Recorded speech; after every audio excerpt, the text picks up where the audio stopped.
देवताओं द्वारा प्रार्थना करने पर भगवान परम सत्य अपने अंश तथा अंशों के भी अंश के साथ साक्षात प्रकट हुए। उनके पवित्र नाम पवित्र नाम हैं राम, लक्ष्मण, भरत तथा शत्रुघ्न। ये विख्यात अवतार महाराज दशरथ के पुत्रों के रूप में 4 स्वरूपों में प्रकट हुए। तात्पर्य, भगवान रामचंद्र तथा उनके भाई लक्ष्मण, भरत तथा शत्रुघ्न ये सभी जीव तत्व न होकर विष्णु तत्व हैं। भगवान अनेकानेक रूपों में अपना विस्तार करते हैं। अद्वैतम अच्युतम अनादि अनंत रूपम। यद्यपि वे सभी एक ही हैं, किंतु विष्णु तत्व के अनेक रूप एवं अवतार होते हैं, जैसा कि ब्रह्म संहिता में पुष्टि की गई है। रामादि मूर्ति सुकला नियमेन तिष्ठन्। भगवान अनेक रूपों में विद्यमान है तथा राम, लक्ष्मण, भरत तथा शत्रुघ्न और ये रूप उनकी सृष्टि के किसी भी कोने में स्थित हो सकते। ये सभी रूप अस्थायी रूप से, शाश्वत रूप से ईश्वर के व्यष्टि रूपों में विद्यमान रहते हैं और ये समान शक्तिशाली अनेक दीपकों के तुल्य होते हैं। भगवान रामचंद्र, लक्ष्मण, भरत तथा शत्रुघ्न ये सभी विष्णु तत्व होने के कारण समान शक्तिशाली हैं। देवताओं की प्रार्थना करने पर ये महाराज दशरथ के पुत्र बने। तो श्रील सुखदेव गोस्वामी भगवान के अवतार की कथा वंश परंपरा के अनुसार कहे। क्षत्रियों के 2 वंश बड़े प्रसिद्ध हैं। एक विवस्वान का वंश और दूसरा सोम का वंश। इस समय जो सूर्य लोक के स्वामी है उनका नाम है विवस्वान और चंद्र लोक के जो स्वामी है उनका नाम है सोम। तो क्षत्रियों की 2 परंपरा बहुत प्रसिद्ध है और भगवान ने क्षत्रिय वंश को ही सबसे अधिक भाग्यशाली बनाया है अपने प्राकट्य द्वारा। तो विवस्वान महाराज के वंश में श्री राम के रूप में भगवान कृष्ण ने अवतार लिया और सोम वंश में स्वयं अपने रूप से स्वयं साक्षात भगवान।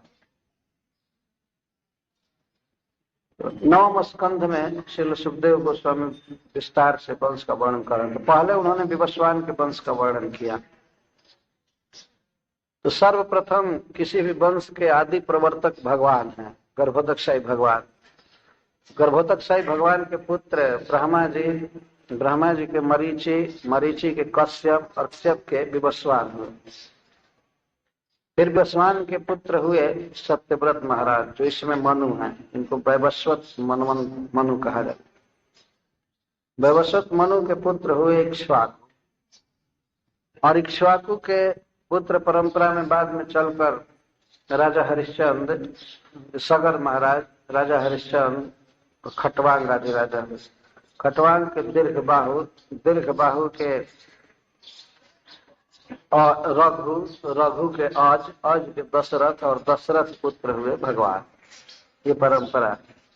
और उस सोम वंश में भी मूल प्रवर्तक तो भगवान नारायण हैं। गर्भोदकशाही भगवान से ब्रह्मा जी से अत्रि से सोम से बुध से पुरुरवा से आयु से नहुष से जजाति से जतु। अब इस प्रकार भगवान श्री कृष्ण उस वंश में आए। तो भगवान का यह स्वभाव है, अपनी शक्तियों के साथ रहते हैं। तो भगवान श्री राम सीता जी के साथ बहुत अच्छा लगता है। सीता समारोपित वाम भागम, सीता भी राम। वैसे तो स्वयं ही राम है। राम का अर्थ ही होता है जिनमें योगियों का चित्त रमण करता है, जो परम सुंदर है, सर्वाकर्षक है, उसको राम कहते हैं। महामंत्र में यह राम शब्द है। कभी कभी इस बात पर विवाद होता है कि ये राम शब्द किस लिए है, किसके लिए। राम शब्द वास्तव में भगवान के सभी स्वरूपों के पूर्ण नाम है भगवान का, और इसको स्वतंत्र भी महामंत्र कहा जाता है। हम लोग जो महामंत्र मानते हैं, हरे कृष्ण और राम, इसका विश्लेषण कर दिया जाए, केवल हर एक जगह रख दिया जाए कृष्ण, एक जगह राम, तो तीनों महामंत्र है, शास्त्र कहता है। तो यह बहुत ही प्रसिद्ध नाम है। राम का अर्थ ही होता है जिनमें सबका चित्त रम जाए, अर्थात जो अत्यधिक आकर्षक हैं, और मुनियों का मन जिनमें रम जाता है वे हैं राम। जिन मुनियों का मन संसार के किसी भी रूप में नहीं रम सकता है, वह निर्द्वंद और अनासक्त मन भी भगवान के लिए दीवाना हो जाता है। इतना सुंदर है भगवान। ये कथा है, जब भगवान जनकपुर गए तो महाराज जनक के पास यह खबर गई कि विश्वामित्र जी 2 शिष्य के साथ आए और वे अद्भुत शिष्य हैं उनके। तो जनक महाराज अपने मंत्रियों के साथ आए विश्वामित्र जी से मिलने के लिए। विश्वामित्र जी उस समय एक उपवन में, बगीचे में ठहरे हुए थे। भगवान श्री राम और लक्ष्मण उनकी सेवा में रहते थे। तो जनक जी महाराज के विषय में यह ख्याति है, वेद में भी और लोक में भी, कि वे परम विरक्त, किसी रूप में, किसी शब्द में, गंध में, स्पर्श में उनकी कोई आसक्ति नहीं। लेकिन जब उन्होंने भगवान श्री राम को देखा तो वे एक टक देखते ही रह गए। और लिखा गया है कि सचमुच विदेह उसी दिन विदेह हो गए, देह का स्मरण नहीं रहा। पुनि पुनि प्रभु ही चितव नर नाहु, पुलक गात उर अधिक उछा। बारंबार भगवान के मुख पर ही वे देख रहे थे। तो संसार का इतना प्रसिद्ध विरक्त व्यक्ति जो किसी रूप में, हनुमान जी भगवान के चरणों में बैठे, यही हनुमान जी का स्वभाव, सदा भगवान के चरण कमल की सेवा में रहते, तच्चरण सन्निकर्ष अभिरत आसक्त परम भागवत। हनुमान जी इस बात को समझ चुके हैं कि जीवन का सर्वसार है भगवान श्री राम की सेवा करना और उनसे प्रेम करना। तो जो इस फिलॉसफी को, इस सिद्धांत को समझ चुका है और उसमें रत रहता है, अभ्यस्त हो जाता है, उसको भागवत कहते हैं। और ऐसे भागवतों में भी जो व्यक्ति पूर्ण पारंगत है भक्ति योग में, भगवान के अलावा और कुछ सपने में भी नहीं समझता, न कहीं उसका चित्त जाता है, उसको परम भागवत कहते हैं। परम भागवत शब्द का अर्थ एकादश स्कंध में कहा गया है कि भगवान ने श्री कृष्ण के चरणारविंद के न्यास में, जैसे रासलीला में थिरक रहे हैं, नच रहे हैं, या गोचारण के लिए जा रहे हैं, कहीं नृत्य कर रहे हैं, तो उनके चरणों का, उनके सौंदर्य का इतना स्मरण होता है कि उस भक्त को तीनों लोगों का राज्य दिया जाए और यह कहे उसको कि केवल 1 मिनट के लिए स्मरण छोड़ दो और हम तुम्हें तीनों लोगों का राज्य देंगे। तो महाभागवत उस राज्य का तिरस्कार करता है, स्वर्ग का, कुछ का, लेकिन 1 सेकंड भी भगवान को नहीं भूल सकता, क्षण मात्र कभी भी नहीं छोड़ सकता। हनुमान जी ऐसे भक्त हैं, परम भागवत। किम पुरुष वर्ष में अन्य लोगों के साथ वे भगवान की इस तरह उपासना करते हैं। उपासना में मुख्य है भगवान के गुणों का वर्णन। तो वे इस तरह वर्णन करते हैं, नमस्कार करते हैं, स्तुति करते हैं और भगवान के गुणों को कहते हैं। ओम नमो भगवते, मैं भगवान को नमस्कार कर रहा। हम लोगों को इस कान में बराबर यह बात बताई गई है कि भगवान का अर्थ होता है संपूर्ण 6 ऐश्वर्य। बारंबार उसे बताने की आवश्यकता नहीं। तो श्री राम अपरिसीम 6 ऐश्वर्यों से युक्त है। भगवान शब्द का वास्तविक प्रयोग श्री राम में होता है, उपचार में नहीं। उत्तम श्लोकाय, हे उत्तम श्लोक, हम आपको प्रणाम कर रहे हैं। श्री राम को उत्तम श्लोक कहा जाता है। उत्तम श्लोक का अर्थ होता है जिनका श्लोक यश उत्तम है, श्रेष्ठ। और उत्तम का एक अर्थ है जिनका यश, जिनका कीर्तन किसी जीव को तम से ऊपर उठा देता है, प्राकृत जगत से पार कर देता है। भगवान का यश ऐसा है, भगवान का नाम रूप गुण और उनकी लीला ऐसी है कि यदि कोई जीव सुनता है और कहता है पुण्य श्रवण कीर्तन, तो वह तमोगुण को अर्थात प्रकृति के राज्य को पार कर जाता है। भगवान के नाम का ऐसा आधार है, गुण का ऐसा आधार है, केवल आश्रय मात्र से वह व्यक्ति प्रकृति के राज्य से बाहर हो जाता है। कभी कभी किसी के मन में प्रश्न उठता है कि क्या है हरे कृष्ण करने में। हरे कृष्ण करना एक लिफ्ट पर चढ़ने जैसा है, और यह एलिवेटर, यह लिफ्ट कहां से नीचे उतरा है? गोलोक के प्रेम धन हरि नाम संकीर्तन, गोलोक से आया है। जैसे इस जगत में हम लोग कुछ शब्द सुनते हैं, लेकिन वह शब्द हमारे ही स्थान का नहीं होता है। होता है, हो सकता है BBC लंदन का शब्द आ रहा हो या दिल्ली का शब्द आ रहा हो। शब्द भी भिन्न भिन्न जगह से आते हैं। तो ये महामंत्र कहाँ से आया है, या भगवान का कोई भी नाम कहाँ से आया है? गोलोक से आया। यह प्राकृत शब्द नहीं है, और गोलोक से एक लिफ्ट की तरह उतरा हुआ है। जो भाग्यवान इस लिफ्ट का आश्रय लेते हैं वो तो गोलोक जाएंगे। इसलिए भगवान को उत्तम श्लोक कहा गया है। तम से कैसे करेंगे? केवल जिह्वा का बटन दबाना है। हरे कृष्णा कृष्णा कृष्णा हरे हरे, हरे राम राम। नरोत्तम दास ठाकुर कहते हैं, चैतन्य महाप्रभु ने भी कहा है, गोलोक के प्रेम धन हरि नाम संकीर्तन रति न जन्मिल के नेताय। यह गोलोक से भगवान अपना नाम दिए, लेकिन हाय रे मेरी उसमें रुचि नहीं हुई। चैतन्य महाप्रभु कहते, नामना मकारी बहुधा निज सर्व शक्ति तत्रार्पिता नियमित स्मरणे न काल एतादृशी तो कृपा भगवन ममापि दुर्दैव मिदृश विहाजनी नानुराग। चैतन्य महाप्रभु कहते हैं कि हे नाथ, आपने अपने अनेक नामों को इस जगत में दिया। अनेक नाम क्यों कृष्ण दिए? इसलिए कि लोगों की भिन्न भिन्न रुचि है, अतः भिन्न भिन्न नाम भगवान ने दिया, जिसकी जिसमें रुचि हो जपे।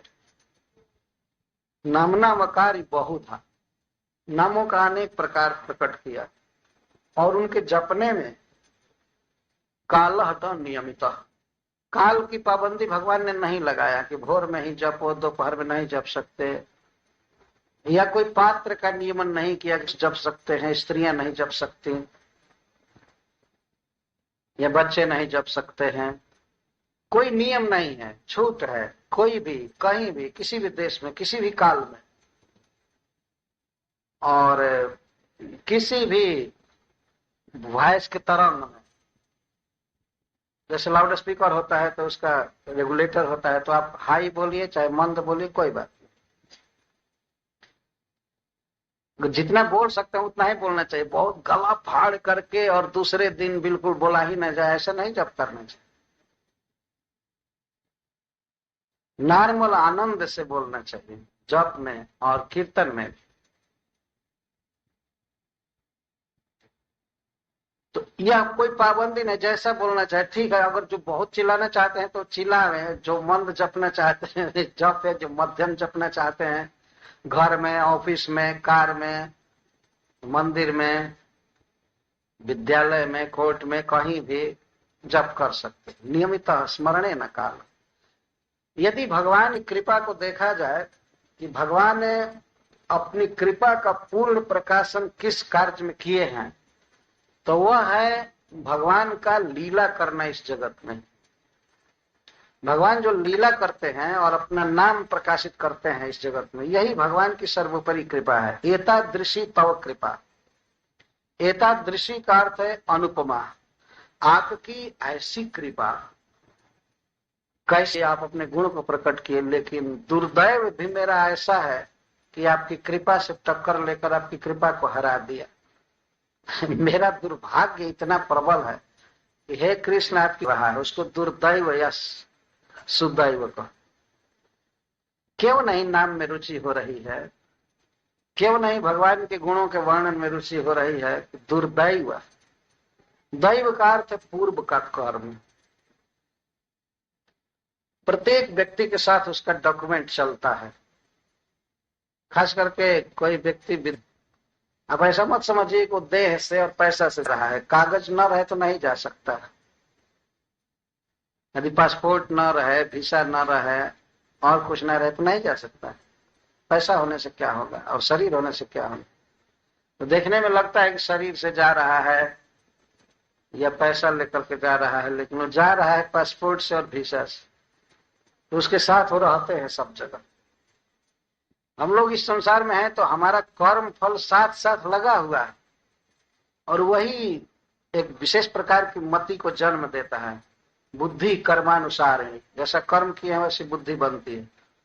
तो दुर्दैव हमारा ऐसा है कृष्ण, हमने पूर्व जन्म में या इस जन्म में ऐसा बुरा कर्म किया है कि आपके नाम को मेरा चित्त पसंद नहीं कर रहा और दुनिया की सारी बातों को पसंद कर रहा है। दिन भर काम कुछ बातचीत करता रहता है, लेकिन 16 माला पूरा करने में नानी मर जाती। ऐसा मेरा दुर्दैव। एक तरफ जीव का कर्म फल और दूसरे तरफ भगवान की कृपा है। वो टकरा कर कृपा हार गई। कहने का आशय ये, ऐसी आपकी कृपा, लेकिन मेरा दुर्दैव ऐसा है कि नाम में रुचि नहीं। यदि नाम उच्चारण में किसी जीव की रुचि नहीं हुई तो उसके बहुत भयंकर पापों का परिणाम, बहुत बड़ा पाप आकर के बाधा दे रहा। जप चालू नहीं कर सका व्यक्ति। जो लोग करते हैं भले कम बेसी करें तो उनका दुर्दैव बहुत खराब नहीं है, लेकिन जो बिल्कुल करते ही नहीं है उनका तो दुर्दैव बहुत प्रबल है। बहुत सीरियस रोग है, सावधान होने की जरूरत है। हरे कृष्णा कृष्णा कृष्णा हरे हरे, हरे राम राम राम। भगवान का यश है इस जगत में इसीलिए है कि हमको तमह से पार करे। तमसो मां ज्योतिर्गमय।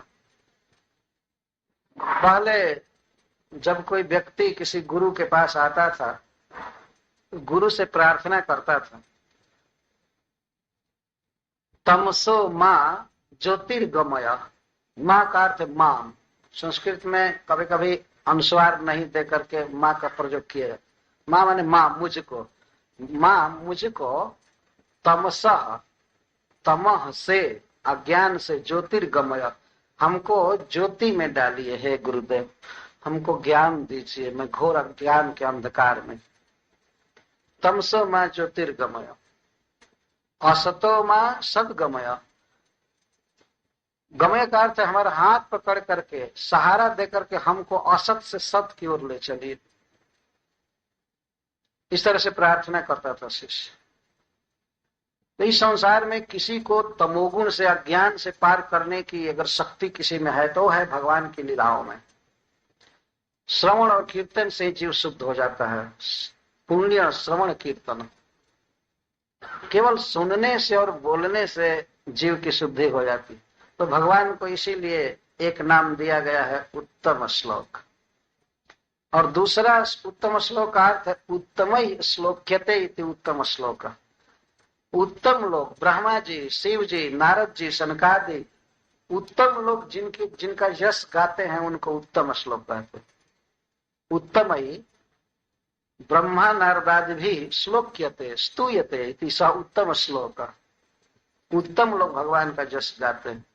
संसार में आप देखिए जो सबसे बड़े बड़े लोग हैं वो सब भगवान के भक्त हैं, कृष्ण के भक्त हैं, और वे सब कृष्ण का यश गाते हैं। इसीलिए कृष्ण का नाम है उत्तम श्लोक। अथवा श्लोक का अर्थ है छंद, कविता। यह अर्थ हम लोग सब लोग जानते हैं। श्लोक, गीता का श्लोक, भागवत का श्लोक, उसका अर्थ होता है उत्तम उत्तम श्लोकों में जिनका यश गाया गया, जिनके विषय में उत्तम उत्तम श्लोक प्रसिद्ध हैं, वे हैं उत्तम श्लोक। किसी भी व्यक्ति का वर्णन इस संसार में किया गया है, लेकिन श्रेष्ठ श्लोकों में, वेद में, पुराण में, शास्त्र में और परमहंस महामुनियों के द्वारा यदि किसी की प्रशंसा हुई है तो भगवान की। भगवान के विषय में वास्तव में बहुत सुंदर सुंदर श्लोक, उतना सुंदर श्लोक और किसी के बारे में नहीं। मध्य युग के या उसके पहले के भी कालिदास आदि ने जो कविताएं लिखा है, बड़े बड़े संस्कृत के कवियों ने, तो अधिकांश कविता भगवान के विषय में, और बहुत उत्कृष्ट कविता। कविता की दृष्टि से देखिए तो कृष्ण कर्णामृत बहुत आगे, गीत गोविंद बहुत आगे, भगवान के यश का वर्णन किया गया। बड़े बड़े साहित्यकार विद्वान झूम जाते हैं उन श्लोकों को बोलने में, गाते हैं उत्तम श्लोक। गोपी गीत में गोपियों ने जो गाया है, उसको गाने पर लगता है कि समाधि लग जाएगी। केवल गाने से यदि व्यक्ति अर्थ समझे तब तो कहना ही क्या। इस तरह से पर सहस्र कोटि कोटि श्लोक हैं कृष्ण के विषय में, उत्तम उत्तम, इसलिए कृष्ण को उत्तम श्लोक कहते हैं। तो यहाँ पर हनुमान जी कह रहे हैं, हे उत्तम श्लोक, हम आपको प्रणाम कर रहे हैं। भगवान श्री राम का यश निष्कलंक है, उसमें तम नहीं है, उसमें अज्ञान नहीं है, धब्बा नहीं है। नमः आर्ज लक्षण शील व्रताय, भगवान के बहुत से अवतार होते हैं और बहुत से दूसरे लोग भी बड़े बड़े होते हैं, लेकिन भगवान श्री राम का जैसा शील है, जैसे आर्ज का जो लक्षण होना चाहिए, सीधा साधा निष्कपट बाहर भीतर समान, वह अद्भुत है। आर्ज लक्षण शील व्रताय, भगवान में अद्भुत शील है। भगवान श्री राम के शील का वर्णन शास्त्रों में किया गया है। अब कहीं भी देखिए भगवान का शील भंग नहीं होता। तो भगवान परिचय करा रहे थे वानरों से। ऐसा होता है ना कि नया नया दो आदमी मिलते हैं तो कोई व्यक्ति उनका भी परिचय बोलता है, उनका भी परिचय बोलता है। तो भगवान परिचय दे रहे हैं अपने वानरों से, अपने गुरु का, कि गुरु वशिष्ठ कुल पूज्य हमारे, ये गुरु महाराज हैं, हमारे कुल पूज्य हैं, और इनकी कृपा दनुज रन मारे, मैं इनके आशीर्वाद से राक्षसों को मारा हूं युद्ध में। देखिए भगवान का एक शब्द, इनकी कृपा दनुज रन मारे। उनसे क्या वशिष्ठ जी की कृपा से मारे थे? सत्य बात बोली जाए तो ऐसी बात नहीं है कि वशिष्ठ जी की कृपा से मारे थे। भगवान भगवान है, सर्व कला विशारद हैं, युद्ध कला विशारद, लेकिन कितना मधुर शब्द बोल रहे, इनकी कृपा दनुज रन मारे। और गुरु जी से परिचय दे रहे हैं वानरों का, तो भगवान ये कहते हैं, गुरुदेव ये सब हमारे सखा हैं और इन्होंने हमारे लिए जीवन की बाजी लगा दिया युद्ध में, अपना जीवन की बाजी लगा दिए। ये तो आपका आशीर्वाद है कि एक भी वानर नहीं मरा लंका, ये आपकी कृपा है। तो ये हमारे लिए जीवन की बाजी लगा दिए, और इधर बोल रहे हैं कि गुरु जी की कृपा से मैं युद्ध भूमि में जीता। इसको शील कहा है। शील शब्द का अर्थ होता है बड़ों के सामने नम्र रहना, छोटे पर दया करना, और अपने समान जो है उनसे मित्रता करना, प्रतिस्पर्धा नहीं कर, हृदय में प्रेम उछले अपने समान लोगों से, और बड़े लोगों के प्रति आदर हो, झुक जाए, और छोटे से स्नेह करे, प्यार करे, दया करे, तो इसको शील कहा, जिसमें अभिमान का नामो निशान न हो। भगवान श्री राम में यह शील। चित्रकूट में वे किसी भी ऋषि के सामने पहले प्रणाम करते थे। वाल्मीकि रामायण में लिखा गया है श्री राम पूर्वभाषी है। पूर्वभाषी का अर्थ होता है किसी से भेंट हुई तो पहले बोलते थे। ऐसे नहीं बहुत गंभीर हो जाना चाहिए कि वो पूछेगा ही तब बोलेंगे सबसे पहले बोल देते, आप कैसे हैं, सुख से है ना। भगवान का स्वभाव था पूर्वभाषी।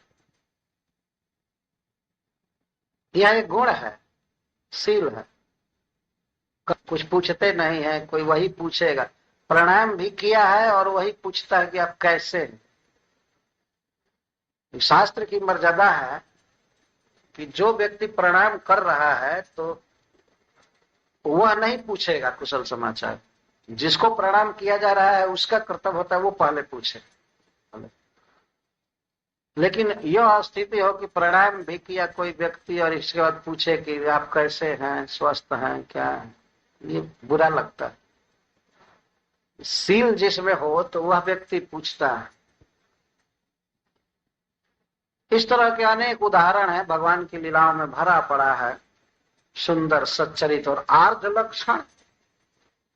आर्ज लक्षण का अर्थ निष्कपट, कोई दुराव नहीं और काम वासना नहीं, क्रोध नहीं, लोभ नहीं। आप पढ़ेंगे रामायण में, जब भगवान श्री राम जनकपुर गए तो गुरु वशिष्ठ, गुरु विश्वामित्र जी ने उनको पुष्प लेने के लिए भेजा, देव पूजन के लिए, भगवान की पूजा के लिए। तो दोनों भाई जनक जी की पुष्प वाटिका में गए फूल लेने के लिए। चूंकि विश्वामित्र जी एक विशिष्ट अतिथि थे, अतः पूजा के लिए फूल लेने में उनको कोई बाधा नहीं थी। भारतवर्ष में आज भी ऐसी बात देखी जाती है, यदि भगवान की पूजा के लिए आप फूल मांगिए तो लोग दे देते हैं। फूल लगाए रहते हैं अपने घर की शोभा के लिए, लेकिन भगवान की सेवा के लिए मांगने पर दे देते। तो वह जो वाटिका थी वास्तव में वो स्त्रियों के लिए वाटिका थी, परंतु फूल लेने के लिए, भगवान की पूजा के लिए, विष्णु भगवान की पूजा के लिए छूट थी, ठीक है जाकर कोई ला सकता। तो भगवान श्री राम गए अपने भाई लक्ष्मण के साथ, और भगवान पुष्प वाटिका देख रहे थे, बहुत अच्छी थी फूलों की वाटिका, और पुष्प चयन कर रहे थे। एक पात्र लिए थे, उसमें चुन चुन करके फूल रख रहे। तेहि अवसर सीता तह आई, गिरिजा पूजन जननी पठाई। भगवान जिस समय पुष्प वाटिका में थे, पुष्प चयन कर रहे थे, उसी समय सीता जी भी आई उसमें। क्यों आ गई? माँ ने भेजा था, सुनैना जी ने भेजा था। क्या करने के लिए? गिरिजा जी का पूजन करने। उसी पुष्प वाटिका में माता दुर्गा जी का मंदिर रहा होगा, तो वहां पर माँ ने भेजा था कि जाओ आशीर्वाद मांगो। प्राय आज भी बच्चियों को सिखाया जाता है कि जाओ देवी को प्रणाम करो, देवता को प्रणाम करो और अपना मनोरथ व्यक्त करो, अपने लिए वर मांगो। आज भी यह प्रचलित है गांव में। और मैंने तो देखा है गांव में, आदि बद्री में एक गांव, वहां पर बच्चियां खोल करके मांग रही थी। ये भगवान का विग्रह था कि हमें सुंदर वर दीजिए, हमें सुंदर पति दीजिए, गुणवान पति दीजिए, ऐसे वो मांग रही थी। तो सीता जी को भेजा था मां ने कि जाओ माता को प्रणाम करो, पूजा करो। गिरिजा पूजन जननी पठाए। तो गिरिजा जी की पूजा के लिए सीता जी भी अपने सखियों के साथ फूल चुनने लगी। फूल चुनने पर हरे कृष्ण, भगवान श्री राम किंकिड़ी और नूपुर का शब्द सुने। सीता जी को देखे नहीं।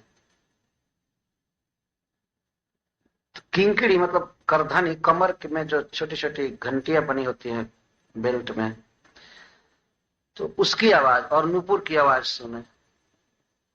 तो उस आवाज को सुनकर भगवान लक्ष्मण जी से कहते हैं, यह तो किंकिड़ी और नूपुर की ऐसी ध्वनि है, लगता है कि कामदेव इस संसार में अपनी विजय पताका फहरा रहा, अपनी धुंद भी बजा रहा। अर्थात भगवान के कहने का आशय यह था कि ये जिस कन्या के पैर में होगा यह नूपुर, उसके प्रति मेरा चित्त आकृष्ट हो रहा है। और इसके बाद भगवान ने देख लिया सीता जी को लताओं के ओट में। तो भगवान का सहज पवित्र मन सीता जी में चला गया, क्योंकि सीता जी उनकी नित्य प्रेयसी हैं। कहने के लिए वो जनकपुर में जन्म ली हैं, भगवान से भेंट नहीं है, लेकिन है तो नित्य उनकी अंतरंग शक्ति, आराधनी शक्ति है। तो भगवान सीता जी को देखे तो सियमुख शशि भय नयन चकोरा। लक्ष्मण जी वहीं पर बगल में है और भगवान के नेत्र ऐसे सीता जी के मुख पर लग गए जैसे चकोर चंद्रमा की ओर देखता है। तो सीता जी के प्रति भगवान का सहज पावन मन धावित हुआ और मन में यही इच्छा हुई कि यह लड़की मेरी पत्नी बन जाती तो बहुत अच्छा। भगवान के मन में यह बात आ गई। तो अपने सहज भाव को भगवान बहुत ही सुंदर शब्दों में व्यक्त करते हैं। लक्ष्मण जी से उन्होंने कहा, तात जनक तनया यह सोई, धनुष यज्ञ जही कारण होई। हे प्रिय भाई, यही वह जनक महाराज की पुत्री है जिसके चलते धनुष यज्ञ किया गया है। जासु बिलो की अलौकिक शोभा, सहज पुनीत मोर मन लोभा। इसके शोभा को देख करके सहज पवित्र मेरा मन भी लोभ में पड़ रहा है। मेरी इच्छा हो रही है कि यह मेरी पत्नी बन जाती। लक्ष्मण जी सुन रहे हैं, अपने भाई से और इस प्रकार की बातें कहना यह उचित नहीं लगता है। दूसरा व्यक्ति रहता तो अपने मन के किसी भी भाव को छिपा लेता, नहीं इसे नहीं कहना है। अब एकांत में अब लव लेटर लिख करके भेज देंगे, लेकिन इसे कहना ठीक नहीं, तो ऐसे सोचते हैं। लेकिन भगवान लक्ष्मण जी से बात करते हैं, कहते हैं, लक्ष्मण रघुवंश इनकर सहज स्वभाव, मन कुपंथ पग धरई निकाऊ। मोहियत सय प्रतीत मन केरी, जही सपने पर नारी नहेरी।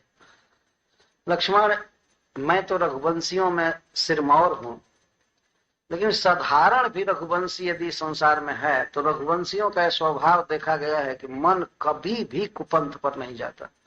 रघुवंश इनकर सहज स्वभाव, कोई ट्रेनिंग द्वारा नहीं, किसी के सिखाने से नहीं, स्वाभाविक ही रघुवंशियों का मन कुपथ पर नहीं जा सकता है। कुपथ क्या है इस संदर्भ में कि अपनी पत्नी के अलावा दूसरी स्त्री के प्रति मन धावित नहीं हो सकता है रघुवंशियों। रघुवंश इनकर सहज स्वभाव, जन्म के साथ ही उनका स्वभाव होता है। मन कुपंथ पग धरे न काऊ। काऊ का अर्थ है कश्चित भी, कभी भी उनका मन किसी भी स्थिति में पराई स्त्री को नहीं जा सकता। मोहियत से प्रतीति मन केरी, जही सपने पर नारी नहेरी। और मुझे तो अपने मन पर पूर्ण विश्वास है, मेरा मन सपने में भी परनारी को नहीं देखा। क्या बात है कि आज मेरा मन इस कन्या के प्रति जा रहा था, निश्चित है कि यह मेरी पत्नी बनेगी। भगवान ऐसा बोलता है। किसी विषम परिस्थिति में महान पुरुषों का मन ही प्रमाण होता है। जैसे हम लोग पढ़ते हैं भागवत में, जब दुष्यंत महाराज शकुंतला को देखे, शकुंतला एक ब्राह्मण के आश्रम में रहती थी, कण्व मुनि के। कण्व मुनि उस समय नहीं थे आश्रम में। तो दुष्यंत महाराज अपने मंत्रियों के साथ गए थे। उस कन्या के अद्भुत अलौकिक सौंदर्य को देखकर महाराज का मन उसे अपनी पत्नी बनाने के लिए ललाच उठा। तो ब्राह्मण के आश्रम में रह रहे थे। तो महाराज दुष्यंत कहते हैं, मैं अपने मन के निर्णय से अनुमान करता हूं, निश्चय करता हूं कि तुम ब्राह्मण की कन्या नहीं हो, तुम निश्चित ही क्षत्रिय की कन्या हो, क्योंकि नहीं चेतः पौरवाणम अधर्मे रमते कुछ। वही भागवत का श्लोक है। पूर्ववंशियों का मन अधर्म में कभी भी नहीं रम सकता। मैं पूर्ववंशी, यदि तुम ब्राह्मणी होती या क्षत्रिय से भिन्न अन्य कन्या होती तो तुम में मेरा मन जा नहीं सकता था, मेरा मन प्रमाण। तब बाद में शकुंतला ने कहा कि आप ठीक कहते हैं, मैं कण्व मुनि की पुत्री नहीं हूं, मैं विश्वामित्र जी की पुत्री हूं और मेरी माँ मेनका, ऐसा बताती। इसके बाद गांधर्व विधि से विवाह किया दुष्यंत महाराज ने और उसे अपनी पत्नी के रूप में बाद में स्वीकार की। तो उस विषम परिस्थिति में से देखकर हमारा मन जा रहा है, इसलिए उन्होंने निश्चय कर लिया कि यह क्षत्रिय की कन्या। तो मैं क्षत्रिय हूं और यह क्षत्रिय की कन्या है, और वह भी क्षत्रिय की स्त्री यदि विवाहिता है तो सपने में भी मन नहीं जा सकता है उसके प्रति। नहीं चेता पौरवाणम अधर्मे रमते पछ। तो भगवान श्री राम का आर्य लक्षण देखिए, कहते हैं मोहियत सय प्रतीति मन केरी, जही सपने पर नारी नहेरी। मेरे मन ने सपने में भी पर नारी को नहीं देखा है आज तक। जागृत की तो बात क्या है, प्रथम बार मेरे जीवन में हो रहा है कि इस कन्या के प्रति मेरे मन में आकर्षण हो रहा। सो सब कारण जान विधाता, फर्क ही सुभद अंग सुनो भ्रात। पता नहीं क्या होगा, विधाता जानता है कि वह मेरा विवाह इस कन्या से लिखा है क्या क्या, लेकिन मेरे शुभ अंग फड़क रहे हैं, भगवान कह रहे।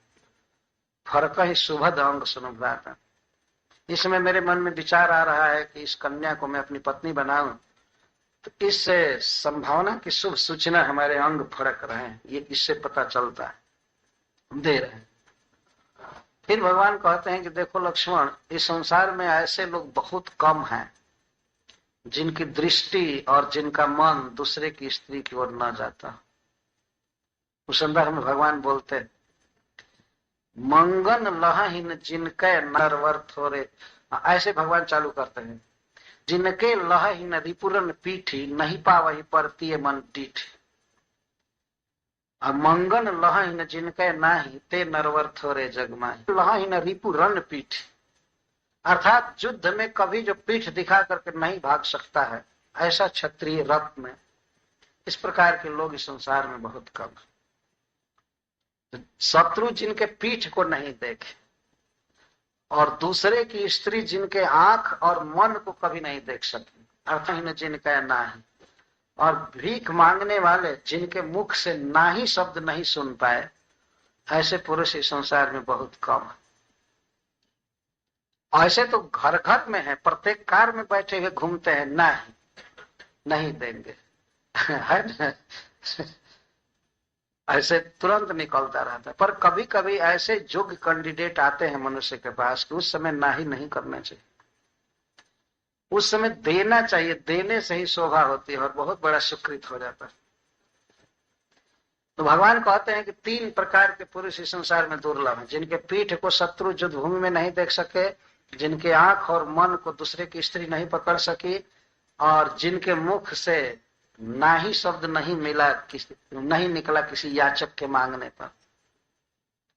भगवान इस प्रकार से बात कर रहे हैं अपने भाई से, और अंत में वह बात बिल्कुल सत्य हुई। उनकी पत्नी बनी सीता जी, और सीता जी के अतिरिक्त भगवान कभी भी किसी भी स्त्री के तरफ सोचे भी नहीं। राजा चाहे तो अनेक स्त्रियों से विवाह कर सकता है, लेकिन भगवान ने कभी नहीं सोचा। एक पत्नी व्रत धरा, श्रील सुखदेव गोस्वामी 9वें स्कंध में कहे हैं, भगवान एक पत्नी व्रतधारी। लोक में भी कहते हैं कि एक नारी ब्रह्मचारी तो एक नारी है तो वह व्यक्ति ब्रह्मचारी ही है। यह बात बहुत प्रसिद्ध है लोक में, एक नारी ब्रह्मचारी। तो भगवान का जो चरित्र है इस विषय में अद्भुत है। इसको आर्य लक्षण कहते हैं। सीखना है तो भगवान श्री राम से सीखना चाहिए। और आगे वर्णन करते हैं, उपशिक्षित आत्मा ने, भगवान है उपशिक्षित आत्मा। तो उपशिक्षित आत्मा का अर्थ है कि भगवान का मन, यदि मन में और उनमें अंतर नहीं है, लेकिन एक मनुष्य को समझाने के लिए कहा जाता है कि वे उपशिक्षित आत्मा थी। भगवान की इंद्रियां, भगवान का मन, भगवान का शरीर बिल्कुल ट्रेंड था सत्य में लगने के लिए, गलत पथ पर जा ही नहीं सकता था। उनकी आंख गलत दृश्य नहीं देख सकती थी, कान नहीं सुन सकते थे, गलत बात नहीं बोल सकते थे, क्रोध नहीं करते थे। जिस व्यक्ति में क्रोध आ जाता है, काम, लोभ आ जाता है, इसका अर्थ है कि उसको बहुत ट्रेनिंग नहीं दिया गया। सीखना चाहिए, कितना भी क्रोध आ जाए, कितना भी क्रोध आ जाए, उसको भीतर ही पी जाना चाहिए, होठों पर नहीं लाना चाहिए। इसकी ट्रेनिंग लेनी पड़ती है। और जो व्यक्ति जितना ही क्रोध को जीत लेता है और काम को, वो उतना ही सुखी है। शक्नोति है वह यह सोढ़ुम प्राक शरीर विमोक्षणात् काम क्रोधोद्भवम वेगम सयुक्त स सुखी नरः। भगवान कह रहे हैं 5वें अध्याय गीता में, शरीर छूटने से पहले जवानी अवस्था में जो व्यक्ति काम और क्रोध के वेग को सहन कर सकता है, वही युक्त है, वही सुखी है। तो भगवान श्री राम इस विषय में अभ्यस्त थे, कभी उनमें क्रोध नहीं देखा गया। जब भगवान समुद्र के तट पर आसन लगाकर बैठे और समुद्र से हाथ जोड़कर रास्ता मांगने लगे, तो लक्ष्मण जी ने कहा, आप क्या कर रहे हैं, एक बार काफी है इसका पानी सुखाने के लिए। इस तरह से भी इसको हाथ जोड़ना ठीक नहीं। लेकिन भगवान 3 दिन उपवास किए और 3 दिन उपवास करके समुद्र देवता से मांगते रहे रास्ता। जब नहीं दिया तब भगवान ने कहा कि लक्ष्मण दो दो धनुष बाण, दुष्ट लोग बिना दमन के नहीं मानते। तो वहीं पर भगवान के मुख से वाक्य निकला है, ढोल गवार शूद्र पशुनारी ये सब ताड़न के अधिकार। भगवान ने बताया। इस श्लोक पर बहुत लोगों को चिढ़ है कि ऐसा क्यों लिखा गया, और वो भी भगवान के मुख से हुआ है। इसका कुछ आशय है, समझना चाहिए, कुछ कंट्रोल रखना चाहिए इन लोगों पर। जैसे ढोलक है, ढोलक को आप बजाने चलते हैं तो बिना ठोके बजाएंगे तो आवाज बढ़िया से नहीं देगा। बजाने वाले पहले उसको ठोकते हैं हाथ से या हथौड़ा से ठोकते हैं, तब आवाज निकलती। तो आप ताड़न का अर्थ ही नहीं कि लाठी से ठाए ठाए पीटिए उसको। ताड़न का अर्थ समझना चाहिए, क्योंकि पहले ढोल शब्द रखा गया। ढोल गवार शूद्र पशुनारी ये सब ताड़न के अधिकारी। अधिकारी मतलब जो के कैंडिडेट है, इनको थोड़ा सा डांट डपट कर रखना चाहिए, कहने का आशय है। ताड़न का अर्थ यह नहीं है कि पीटा जाएगा। पीटा ना अर्थ लेंगे तो ढोलक को भी तब पीटना पड़ेगा। तो ढोलक के लिए जैसे ठोकना अर्थ है, तो अन्य लोगों के लिए क्या अर्थ है समझना चाहिए। गंवार, गंवार व्यक्ति है, मूर्ख है, तो उसको थोड़ा डांट डपट करके रखना चाहिए, और कभी जरूरत पड़े तो एक आध तमाचा दिया जा सकता है, तब ठीक रहेगा। ऐसे ठीक नहीं रहेगा। हाँ उसको थोड़ा इस तरह से रखना चाहिए। और शूद्र अनकल्चर्ड व्यक्ति है तो उसको डांट डपट करके और उस काम में सेवा में लगाना चाहिए। आप अपने ही घर में, अपने ही आश्रम में देख सकते हैं कि ऐसी स्थिति होती है।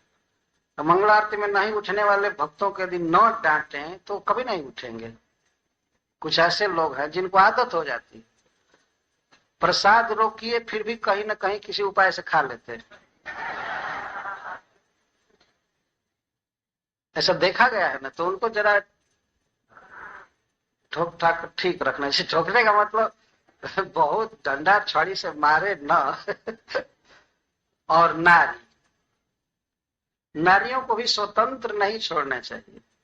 मनु महाराज ने कहा है कि विवाह के पहले उसे पिता के अधीन रहना चाहिए और विवाह के बाद पति के अधीन। जिमी स्वतंत्र भय बिगरहि नारी। एक जगह रामचरितमानस में आया है कि महावृष्टि चली फूटी कियारी, जिमी स्वतंत्र भय बिगरहि नारी। वो भी भगवान के मुख से कहलवाया गया है। भगवान वर्षा ऋतु का वर्णन कर रहे हैं लक्ष्मण से, तो कहते हैं महावर्षा होने पर क्यारियां फूट जाती हैं, पानी बह जाता, जैसे स्त्रियां स्वतंत्र होने पर बिगड़ जाती। जिमी स्वतंत्र भय बिगरहि नारी। कुछ भगवान ने साइकोलॉजी बनाया है, या किसी व्यक्ति विशेष पर आक्षेप नहीं किया जा रहा है। और इसके द्वारा यह भी समझना चाहिए कि समग्र स्त्रियों के लिए नहीं कही जा रही बात। स्त्रियों में भी बहुत बड़ी बड़ी स्त्रियां हुई हैं जिनके सामने पुरुष कुछ नहीं। श्रीमद् भागवतम में पहला ज्ञान, पहली स्तुति महारानी कुंती के मुख से दी गई। और गोपियों ने जो भगवान के विषय में कहा है उसके मुकाबले तो कोई गीत है ही नहीं। तो एक जनरल आइडिया दी जा रही, स्त्री को अपने पति के अधीन रहना चाहिए, और कदाचित ये वो अधीन नहीं रह रही है तो उसको थोड़ा डांट डपट करना चाहिए। और आजकल के युग, आज के युग में तो मार नहीं सकते, लेकिन एक गाली दे सकते हैं, कुछ ठीक रहेगी। यही काफी है। ताड़न का ये अर्थ है, धमकाना, डराना। लेकिन इसका अर्थ लोग लेते हैं बस ताड़न माने डंडा उठाओ और ढोलक को चाहे किसी को मारे। कोई अर्थ है बताइए, समझना चाहिए। तो भगवान उस समय अपनी प्रिया के विरह में थे और समुद्र पर उन्होंने क्रोध भरी दृष्टि से देखा। तो भगवान के लाल लाल आंख करते ही समुद्र का पानी उबलने लगा। बाण नहीं चलाना पड़ा, लगा कि समुद्र के सफर आने लगे। पानी ही जब उबलने लगा गर्म होकर के तब कौन रक्षा कर सकता है। तब समुद्र मूर्तिमान होकर के भगवान के चरणों में आकर गिर गया, हमारी रक्षा कीजिए। मैं तो, मेरा निर्माण आपके पूर्वजों ने किया है, सगर महाराज के पुत्रों ने, इसीलिए उसको सागर कहते। हमारी मर्यादा है, हे प्रभु आपके प्रताप से मैं इसे आगामी राजा लोग जब दिग्विजय करते हुए आएंगे साउथ इंडिया दक्षिण भारत, तो लोग देखेंगे आपकी महिमा की। भगवान ने सेतु बनाया था 80 माइल चौड़ा और 800 माइल लंबा पुल, जिसमें कहीं पिलर नहीं लगा था। इस तरह का पुल भगवान ने बनाया। एक बार एक जगह व्यक्ति बहस कर रहा था, ये कौन बड़ा काम है, भगवान ने ऐसा क्यों किया, कितने जीव मरने लगे, क्यों गर्म कर दिए पानी। मैं कहा तुम उस फेज को सुन रहे हो, लेकिन इस पर ध्यान नहीं दे रहे हो कि दृष्टि में क्या शक्ति है भगवान की, कि समुद्र व्यापी जल खौलने लगा, उबलने लगा। संसार के सारे वैज्ञानिकों को बुलाओ और एक साथ एक लोटा पानी पर उनको दिखवाओ, गर्म हो जाएगा पानी।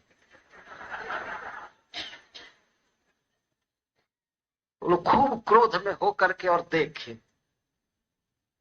पानी गर्म हो जाएगा। वही देखते देखते ठंडा हो जाएंगे, उनकी आंख अंधी हो जाएगी, पानी गर्म नहीं होगा। भगवान के आंखों में सर्व शक्ति है। अंगानि जस्य सकलेन्द्रिय वृत्तिमंती पश्यन्ति पान्ति कलयन्ति चिरम जगन्ति। भगवान की इंद्रियों में, प्रत्येक में सब इंद्रियों की शक्ति है, और वो भगवान की इंद्रियां ही विश्व की रचना करती हैं, पालती हैं और संहार करती हैं। कलयन्ति, भगवान की इंद्रियों में ये शक्ति है। वो दृष्टि से ही सृष्टि करते हैं, माया पर दृष्टिपात करते हैं और माया में शक्ति आ जाती है विश्व रचने की। पश्यन्ति पान्ति कलयन्ति चिरम जगन्ति। जगन्ति का अर्थ ब्रह्मांडानी, संपूर्ण जगत को। पश्यन्ति भगवान देखते हैं, पान्ति पालते हैं, उनकी इंद्रियां पालती। अंगानि जस्य सकलेन्द्रिय वृत्तिमन्ति पश्यन्ति पान्ति कलयन्ति। कलयन्ति का अर्थ है संयम में करती है, नाश कर देती है। ये भगवान के अंगों की विशेषता है। तो मैं ये कह रहा था कि भगवान में क्रोध नहीं देखा गया। एक बार जरूरत पड़ गई क्रोध के लिए, इसीलिए भगवान ने क्रोध का आविष्कार किया। वहां आवश्यकता होती है, कभी कभी जरूरत पड़ जाती है क्रोध की, वहां क्रोध करना चाहिए, लेकिन अपने को बिल्कुल बैलेंस में रख करके। ऐसा नहीं कि स्वयं ही पैजामा से बाहर हो जाए। ऐसे कहते हो तो इतना गर्म हो गया कि पैजामा से बाहर हो जाए, तो इतना विवेक नष्ट हो जाए कि आदमी नग्न हो जाए और अपनी सुधि न रहे। ऐसा गर्म नहीं होना चाहिए। जो डांटने डपटने के लिए थोड़ा सा गर्म हुआ, इसके बाद इतना ही गर्म होना चाहिए कि जब चाहे तब ठंडा हो जाए। तो भगवान अक्रोधी थे, उनमें क्रोध नहीं था, काम नहीं, लोभ नहीं, संभव ही नहीं है। जैसे सूर्यमंडल के भीतर अंधकार का प्रवेश संभव नहीं है, वैसे भगवान में माया के विकारों का प्रवेश संभव है ही नहीं। जहां कृष्ण तहां नहीं माया और अधिकार। जहां कृष्ण वहां माया का अधिकार नहीं हो सकता। तो भगवान में सहज रिजुता है, सारल्य, सहजशील व्रत। साधुवाद निकषणाय। साधुवाद का अर्थ है अच्छाई क्या है, अच्छाई की कसौटी है भगवान श्री राम। अब कसौटी का अर्थ समझते होंगे, एक कसौटी पत्थर होता है, उस पर सोने को कसा जाता है, सोने को रगड़ा जाता है, और प्योर सोना को पहले रगड़ करके उस पर रखते हैं लकीर, या उस समय रगड़ते हैं, और दूसरा जो सोना होता है उसको रगड़ करके देखते हैं। तो जब दोनों की लकीर बिल्कुल एक रंग की होती है, तब समझते हैं ये खरा सोना है, असली सोना है। तो भगवान श्री राम कसौटी के समान है। किसी में अच्छाई देखना हो, शील, स्वभाव, अक्रोध, गुरु पूजन, मतलब गुरु को कहते हैं साधुवाद निकषणाय, नमो ब्रह्मण्य देवाय, और आप ब्रह्मण्य देव। ब्रह्मण्य देव का तो जितने भी ब्राह्मण्य लोग हैं, जो ब्रह्म को या ब्राह्मण को, वेद को मानते हैं, उनमें आप सबसे श्रेष्ठ ब्रह्मण्य देव। दो शब्द है बहुत प्रचलित शास्त्रों में, एक है ब्रह्म और दूसरा शब्द है माया। कुछ लोग केवल माया की वस्तुओं को इकट्ठा करना चाहते हैं, भोगना चाहते हैं, तो उनको संसार में कृपण कहा गया। और अपने जीवन का लक्ष्य प्राप्त नहीं करते हैं, ऐसे ही मर जाते हैं, चले जाते हैं, कृपण। और कुछ ऐसे लोग होते हैं जो माया की वस्तुओं पर लुब्ध नहीं होते हैं, ब्रह्म पर लुब्ध रह, भगवान के रूप गुण लीला पर और भगवान के रूप गुण लीला आदि का वर्णन करने वाले वैदिक ग्रंथों पर लुब्ध रहते हैं, तो उनको ब्राह्मण कहा गया। और ऐसे ब्राह्मणों से, वेद से या भगवान से जिसका प्रेम हो उसको ब्रह्मांड कहा। ब्रह्मांड ब्रह्मांड बहुत सुपीरियर मनुष्य होते हैं। माया की वस्तुओं में उनकी रुचि नहीं होती, उनकी रुचि होती है हरे कृष्णा कृष्णा कृष्णा हरे हरे राम राम। ब्रह्म में रुचि होती है, भगवान कृष्ण में, तो उनको ब्राह्मण कहा जाता है। ऐसे ब्राह्मणों से, वेदों से तथा भगवान कृष्ण से जिनका प्रेम होता है उनको ब्रह्मांड कहते हैं। ऐसे ब्रह्मण्यों में शिरोमणि है भगवान शिव, ब्रह्मांड देव। तो ब्रह्म को मानते हैं। मनुष्य लीला से, मनुष्य लीला की दृष्टि से बात कही जा रही। महापुरुषाय, भगवान श्री राम महापुरुष है। महापुरुष के कुछ लक्षण, आजानुलंबित भुजा, बड़ी बड़ी आंखें, चरण में विशेष चिन्ह है। पुरुष तो सामान्य जीव भी कहे जाते हैं, मनुष्यों को भी पुरुष कहा जाता है, लेकिन भगवान वास्तव में महापुरुष है। उनका सब कुछ विलक्षण है। तो भगवान श्री राम के अंग, स्वभाव आदि सब कुछ विलक्षण है, महापुरुष है। महाराजाय ते नमः। और आज तक जितने भी राजा हुए हैं, प्रजा के पालक, उन सब में शिरोमणि है श्री राम, सब में शिरोमणि। और भगवान ने जो राज्य स्थापित किया उसकी कल्पना करके आज भी लोग तरसते हैं, राम राज्य चाहते। लेकिन प्रभुपाद जी कहते हैं लोग राम राज्य चाहते हैं विदाउट राम। यही कमी। पहले राम को तो लाओ सेंटर में, अपने आप राम राजा आ जाएगा। अब तक मानव के इतिहास में ऐसा सुंदर साम्राज्य नहीं स्थापित हुआ। भगवान श्री राम के राज्य में कभी अकाल मृत्यु नहीं हुई किसी की। अकाल मृत्यु का अर्थ होता है जवानी में मर जाना, बचपन में मर जाना। बूढ़ा होकर के मरा जाता है तो उसको अकाल मृत्यु नहीं कहा जाता। हमारे यहाँ एक व्यक्ति हैं, वो किसी बच्चे के प्रणाम करने, कोई बच्चा उन्हें प्रणाम करता है तो आशीर्वाद देते हैं, बुढ़ा के मर, ऐसे वो कहते हैं। तो हम लोगों को सुनने में बड़ा पटांग लगता है, लेकिन उसका परफॉर्ट बहुत अच्छा है। मतलब दीर्घजीवी बनो, वो चिरंजीवी शब्द का ही एक भाषांतर है। बूढ़ा होकर के मरो, मरना तो वही बेचारे, ये तो नहीं कह सकता कि अमर हो जाओ, ऐसा तो कहने की शक्ति किसी में है नहीं। तो यह भी एक आशीर्वाद देने की कला है, एक ढंग है। और हमेशा यही कहते हैं लड़कों, कोई प्रणाम करता है तो कहते बूढ़ा होकर मरो। यही आशीर्वाद की शैली है। मैं किस बात पर कहा, मैं भूल गया। राम राज में अकाल मृत्यु नहीं, अल्प मृत्यु नहीं, कौने पीरा, सब सुंदर सब वीर शरीरा। कभी अकाल मृत्यु नहीं हुई, सब सुंदर थे और सब बिना रोग के थे। और वर्णन किया जा रहा है कि दंड शब्द का प्रयोग भगवान के राज्य में नहीं था। दंड संहिता या दंडालय, न्यायालय की कोई आवश्यकता नहीं थी, क्योंकि कोई गलती करता ही नहीं था, इसलिए दंड शब्द विदा हो गया था राज से। हाँ, एक जगह दंड शब्द का प्रयोग किया जाता था, दंड जतिन कर। दंड शब्द तब लोग याद करते थे जब सन्यासियों को देखते थे, अच्छा दंड वहां, ऐसे वो दंड देखते। दंड जतिन कर, जतियों के हाथ में दंड शब्द बसता, और कहीं दंड नहीं था, किसी को दंड नहीं दिया जाता। दंड जतिन कर, भेद जहां नर्तक नृत्य समाज, और भेद शब्द राम राज्य में कहीं नहीं था। किसी में किसी भी बात के लिए भेद नहीं था, वर्ग भेद, जाति भेद, यह भेद वह भेद, ये भेद भावना निरस्त थी। भेद शब्द कहाँ था? नाचने गाने वालों के समाज में था। स्वर भेद, ताल भेद, राग भेद, भेद शब्द केवल वही था। दंड जतिन कर भेद जहां नर्तक नृत्य समाज, मांगे वारिद देहि जल रामचंद्र के राज। रामचंद्र के राज में बादल मांगने पर पानी दे देते थे, जिसको जितनी आवश्यकता होती थी उतना पानी। एक बार एक भक्त ने पूछा कि अलग अलग किसान के खेत में अलग अलग दिन वर्षा होती थी।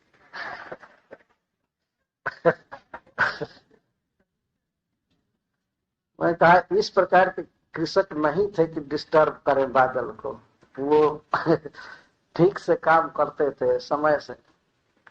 ऐसा नहीं है कि अब इस खेत में आज वर्षा हुई तो कल दूसरे खेत में होगी। समय से वर्षा हो जाती थी, इसको मांगना था। प्राय सभी किसान एक ही समय में मांगते थे। एक प्रकार की फसल होती है, बोते मांगे बारिश दे ही जल। बारिश का अर्थ वारी देने वाले, जल देने वाले, मेघ मांगने पर जल देते थे। इसका अर्थ है कि जितनी जरूरत पड़ती थी, जैसी कामना होती थी, वर्षा हो जाती। एक बार मैं कथा कह रहा था सागर में, तो कह दिया कि भगवान राम के राज्य में कोई क्राइम नहीं किया कभी भी, इसलिए वकीलों की कोई जरूरत नहीं थी, और कोई कभी बीमार नहीं, कोई रोग नहीं, इसलिए डॉक्टरों की कोई जरूरत नहीं थी। तो एक व्यक्ति खड़ा होकर के पूछा, तब तो राम राज में वकील और डॉक्टर सब खाने बिना मर रहे हैं। कहा से कहा बात। अभी सुना अकाल मृत्यु नहीं, कुछ नहीं, सबको सब चीज सुना, तो वकील की जरूरत ही क्या थी? वकील की जरूरत तो जब अंग्रेज आए तब कर दिए, इसके पहले भी नहीं थी। अंग्रेज अपनी सत्ता जमाने के लिए 3 काम चालू किए, कोर्ट, काउंसिल और कॉलेज। तो उन्होंने ये कहा कि शिक्षाएं तो जो दी जाती हैं, और इस प्रकार स्वतंत्र विद्यालय में नहीं, हम सिलेबस निश्चित करेंगे, हम पाठ्यक्रम निश्चित करेंगे, और कॉलेज में लड़के पढ़ेंगे। तो वे अपने अनुसार लिखने के लिए लिखे, किताबें लिखे, किसी भी विषय पर कल्पना करके, ये करके वो करके, तो वही बच्चे पढ़ रहे हैं। आज तक वही सब चल रहा है। अनास्था पैदा करने के लिए हिंदू संस्कृति में, वैदिक संस्कृति में ये चाल चला गया। अच्छा, कोई कहीं विवाद करता है, झगड़ा करता है, कलह करता है, तो ग्राम पंचायत में उसको नहीं चलता है। अंग्रेजों ने ये कहना चालू किया कि गांव के लोग पक्षपाती होते हैं, किसी एक का पक्ष ले लेंगे, इसलिए इन लोगों ने कोर्ट बनाया। कोई भी बात हो तो लाओ हमारे पास, हम फैसला देंगे। कौन फैसला देगा? जो देखा नहीं, वो सुनेगा, बात मिलाएगा, इसके बाद जो भी फैसला देना होगा देगा। तो छोटी छोटी बात के लिए भी बस कोर्ट में पहुंचो, और एक फैसला मिलने में 10 बरस 20 बरस हो जाता, तब भी नहीं मिलता, तो दूसरी पीढ़ी केस लड़ती। और केस कब समाप्त होता है? जब दोनों पार्टी का पैसा समाप्त हो, तो समाप्त होना ही। अंग्रेजों ने काउंसिल बनाया। काउंसिल मतलब कोई विधान बनाना हो, कोई रिसोल्यूशन बनाना हो, तो कोई आदमी मीटिंग करके आपस में गांव में या शहर में, समाज में नहीं बना सकता। जो भी धार्मिक नियम, चाहे सामाजिक नियम, आर्थिक नियम, हम बनाएंगे। और काउंसिल होती थी, तो वो लोग क्या चालाकी किए, भारतीयों को शुरू में रखते थे, हम इनसे राय लेंगे, ये करेंगे, वो करेंगे, और अपना जो नियम बनाना था बना बना कर देने लगे। इस प्रकार की बात। तो मेरे कहने का मतलब है कि ये वकील आदि भी, ये तो पहले नहीं थे। झगड़ा होता था और उसे बात की बात में गांव के लोग सलटा देते थे, एक ही दिन में सारा मामला समाप्त हो जाता था, परस्पर वांछा कल्प शुरू करते थे और ठीक हो जाता था। लेकिन इस तरह से बढ़ गई बात।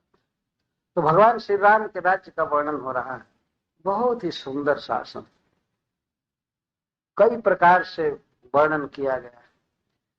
कभी भी सूरज में अधिक उष्मा नहीं निकली, कहीं आग नहीं लगी, कोई दरिद्र नहीं था, कोई बिना पढ़ा लिखा नहीं था। बहुत सुंदर व्यवस्था, क्या क्या वर्णन किया। तो यहाँ पर लिखा गया, यहाँ पर हनुमान जी कहते हैं महाराज, वास्तविक महाराज आप भगवान श्री राम के राजा विराज, अयोध्या के राजा भगवान श्री राम। आप कहीं भी सुनते हैं किसी के शासन का वर्णन हो, कोई कहता है कि अरे ऐसा शासन होना चाहिए, लेकिन भारतवर्ष में ही नहीं, विदेशों में भी ये शब्द है कि राम राज्य, अद्भुत सुनते हैं। तो कुछ मूर्ख तो कह देते हैं ये सब कल्पना किया गया, उनके दिमाग में तो बात बैठती नहीं है, वैसा संभव ही नहीं हो सकता। संभव क्यों नहीं हो सकता? संभव हो सकता है। अब तो हम तो देखते हैं कि कुछ दिन के बाद, कुछ वर्षों के बाद भारतवर्ष में भी लड़के ये नहीं जानेंगे कि पहले के लोग बैठकर पेशाब करते थे। अगर कोई कहेगा कि पहले के लोग बैठकर पेशाब करते थे तो कहेंगे ये सब कल्पना है, हम नहीं मानते, है ना। अभी भी 50% से अधिक लोगों की संख्या हो चुकी होगी खड़ा पेशाब करने वालों।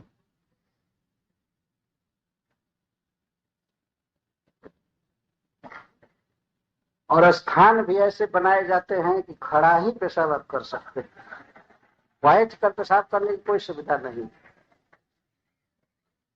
ये तो समाज कर रहा है। कई बातें वास्तव में कल्पना के सागर में डूब जाएंगी। बाद में आदमी सोचेगा कि कल्पना है, कल्पना है, कल्पना। कल्पना नहीं, आज के लिए वो कल्पना लग रही है, लेकिन एक दिन वह फैक्ट था। भगवान का राज्य ऐसा था। एक ही गलती हुई थी उनके राज्य में, जैसा लोग साधु लोग वर्णन करते हैं। एक बार केवल एक क्राइम हुआ था। वो क्या हुआ था? एक कुत्ते को एक मंदिर के महंत ने थोड़ा मार दिया था। तो कुत्ता भगवान राम के दरबार में आया कि हमको क्यों मारा गया। बस एक ही फैसला देने के लिए केस आया भगवान के पास। तो अब इसके लिए कोई नियम पहले से नहीं था कि कुत्ता को कोई महंत मार तो क्या दंड देना चाहिए। और पहले से कोई कोड रहता, कोई रूल रहता तो दंड दिया जाता। तो भगवान ने उस कुत्ते से पूछा कि तुम क्या दंड देना चाहते हो उसको। तो उसने कहा कि सरकार, मैं यही दंड देना चाहता हूं कि किसी मंदिर का अध्यक्ष या महंत उसको बना दिया जाए। किसी मठ का, मंदिर का नहीं।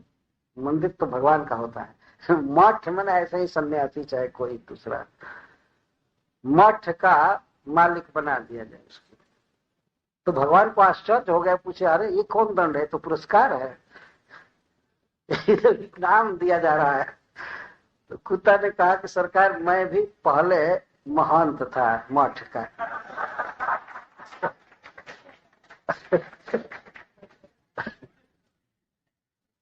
और महंत बहुत पक्षपात करते हैं, गलती करते हैं, विषमता करते हैं, तो उनको कुत्ता होना पड़ता है।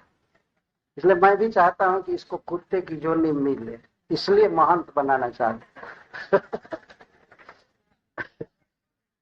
तो यही केवल एक केस गया था भगवान राम के राज्य, बाकी कभी नहीं। महंतों को, अध्यक्षों को बहुत सावधान रहना चाहिए। और सबसे सावधानी की आवश्यकता है, विषमता नहीं। सबको अपने परिवार का मान करके सबके साथ सम व्यवहार कर। विषमता आई कि अब वैष्णव लोग तो कुत्ते की जोनी में नहीं जाएंगे, ये तो निश्चित है, लेकिन फिर भी सावधान रहना चाहिए। तो भगवान श्री राम का राज्य ऐसा था। आगे हनुमान जी कहते हैं कि भगवान विशुद्ध परब्रह्म है, जब तक विशुद्धानुभव मात्र में कम। और भगवान ज्ञान घन है, चिन्मय है, जड़ कुछ भी नहीं है श्री राम में। उनका आयुध, उनका वस्त्र, उनका आसन और उन सब कुछ चिन्मय है, दिव्य है। और फिर श्री विग्रह के लिए तो कहना ही क्या। तब इस पर प्रश्न होता है कि भगवान तब फिर दशरथ जी के पुत्र क्यों बने, जब वे प्रकृति से पार हैं, उनको कोई आवश्यकता नहीं है, कोई अभाव नहीं है, तो फिर वे दशरथ का पुत्र बनकर और अपनी प्रिया के विरह में इस तरह क्यों विलाप करते हुए घूमते रहते थे? प्रश्न बनता है। वैकुंठ में क्या भगवान को कोई कमी हो गई थी किसी स्त्री की, या जैसे तैसे किया करके रो रो कर खोज रहे हैं? स्त्री के विरह में तो वह व्यक्ति रोता है जो आत्मा राम नहीं, स्त्री राम है, स्त्री रमण में रमण कर रहा है, स्त्री से सुखी हो रहा है, या और वस्तुएं चाहिए। तो भगवान ऐसा क्यों कर रहे हैं? तब हनुमान जी कहते हैं, मर्त्यावतारस तुह्यमर्त शिक्षणम रक्षो बधाय वन केवलम। भगवान का जो मनुष्यावतार होता है वह केवल राक्षस का वध करने के लिए नहीं। भगवान श्री राम रक्षो बधाय वन केवलम, सर्वसमर्थ भगवान है, संकल्प मात्र से रावण को मार सकते थे। तो राक्षस का वध करने के लिए ही भगवान का अवतार नहीं हुआ। किसके लिए हुआ?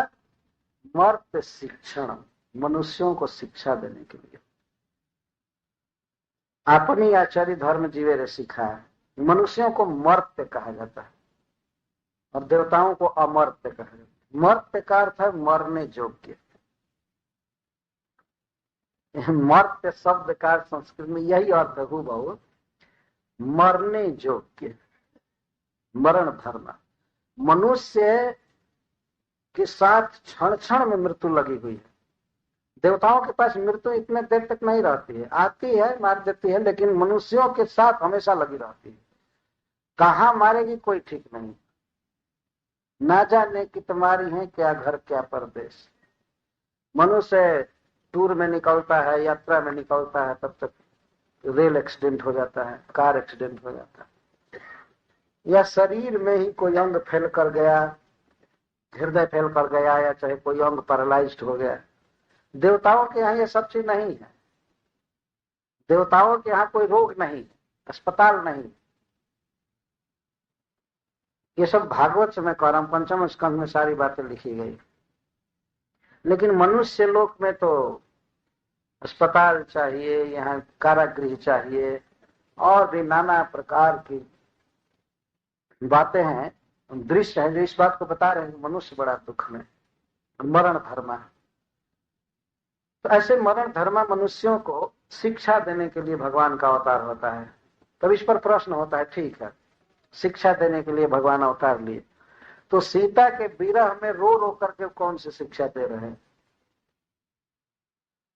ये क्या शिक्षा दे रहे हैं? यही सबसे बड़ी शिक्षा भगवान दे रहे हैं।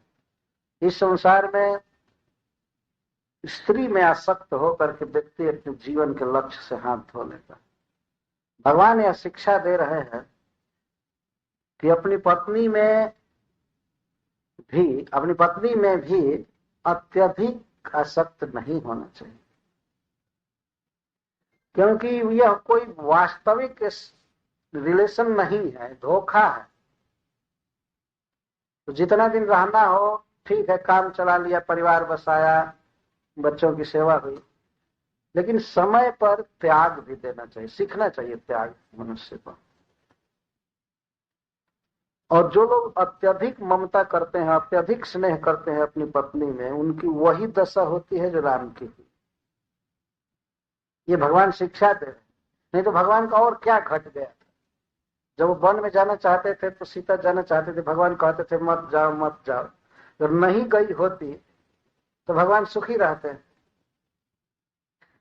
मैं मनुष्य दृष्टि से बोल रहा हूं, मनुष्यों को भगवान शिक्षा दे रहे हैं। भगवान में तो कोई दुख है नहीं। जो लोग स्त्री में आसक्त होते हैं तो बहुत दुख उनको होता है। ऐसा दुख और किसी कारण से नहीं होता। न तथा स भवेत बंध मोहस चान्य प्रसंगत।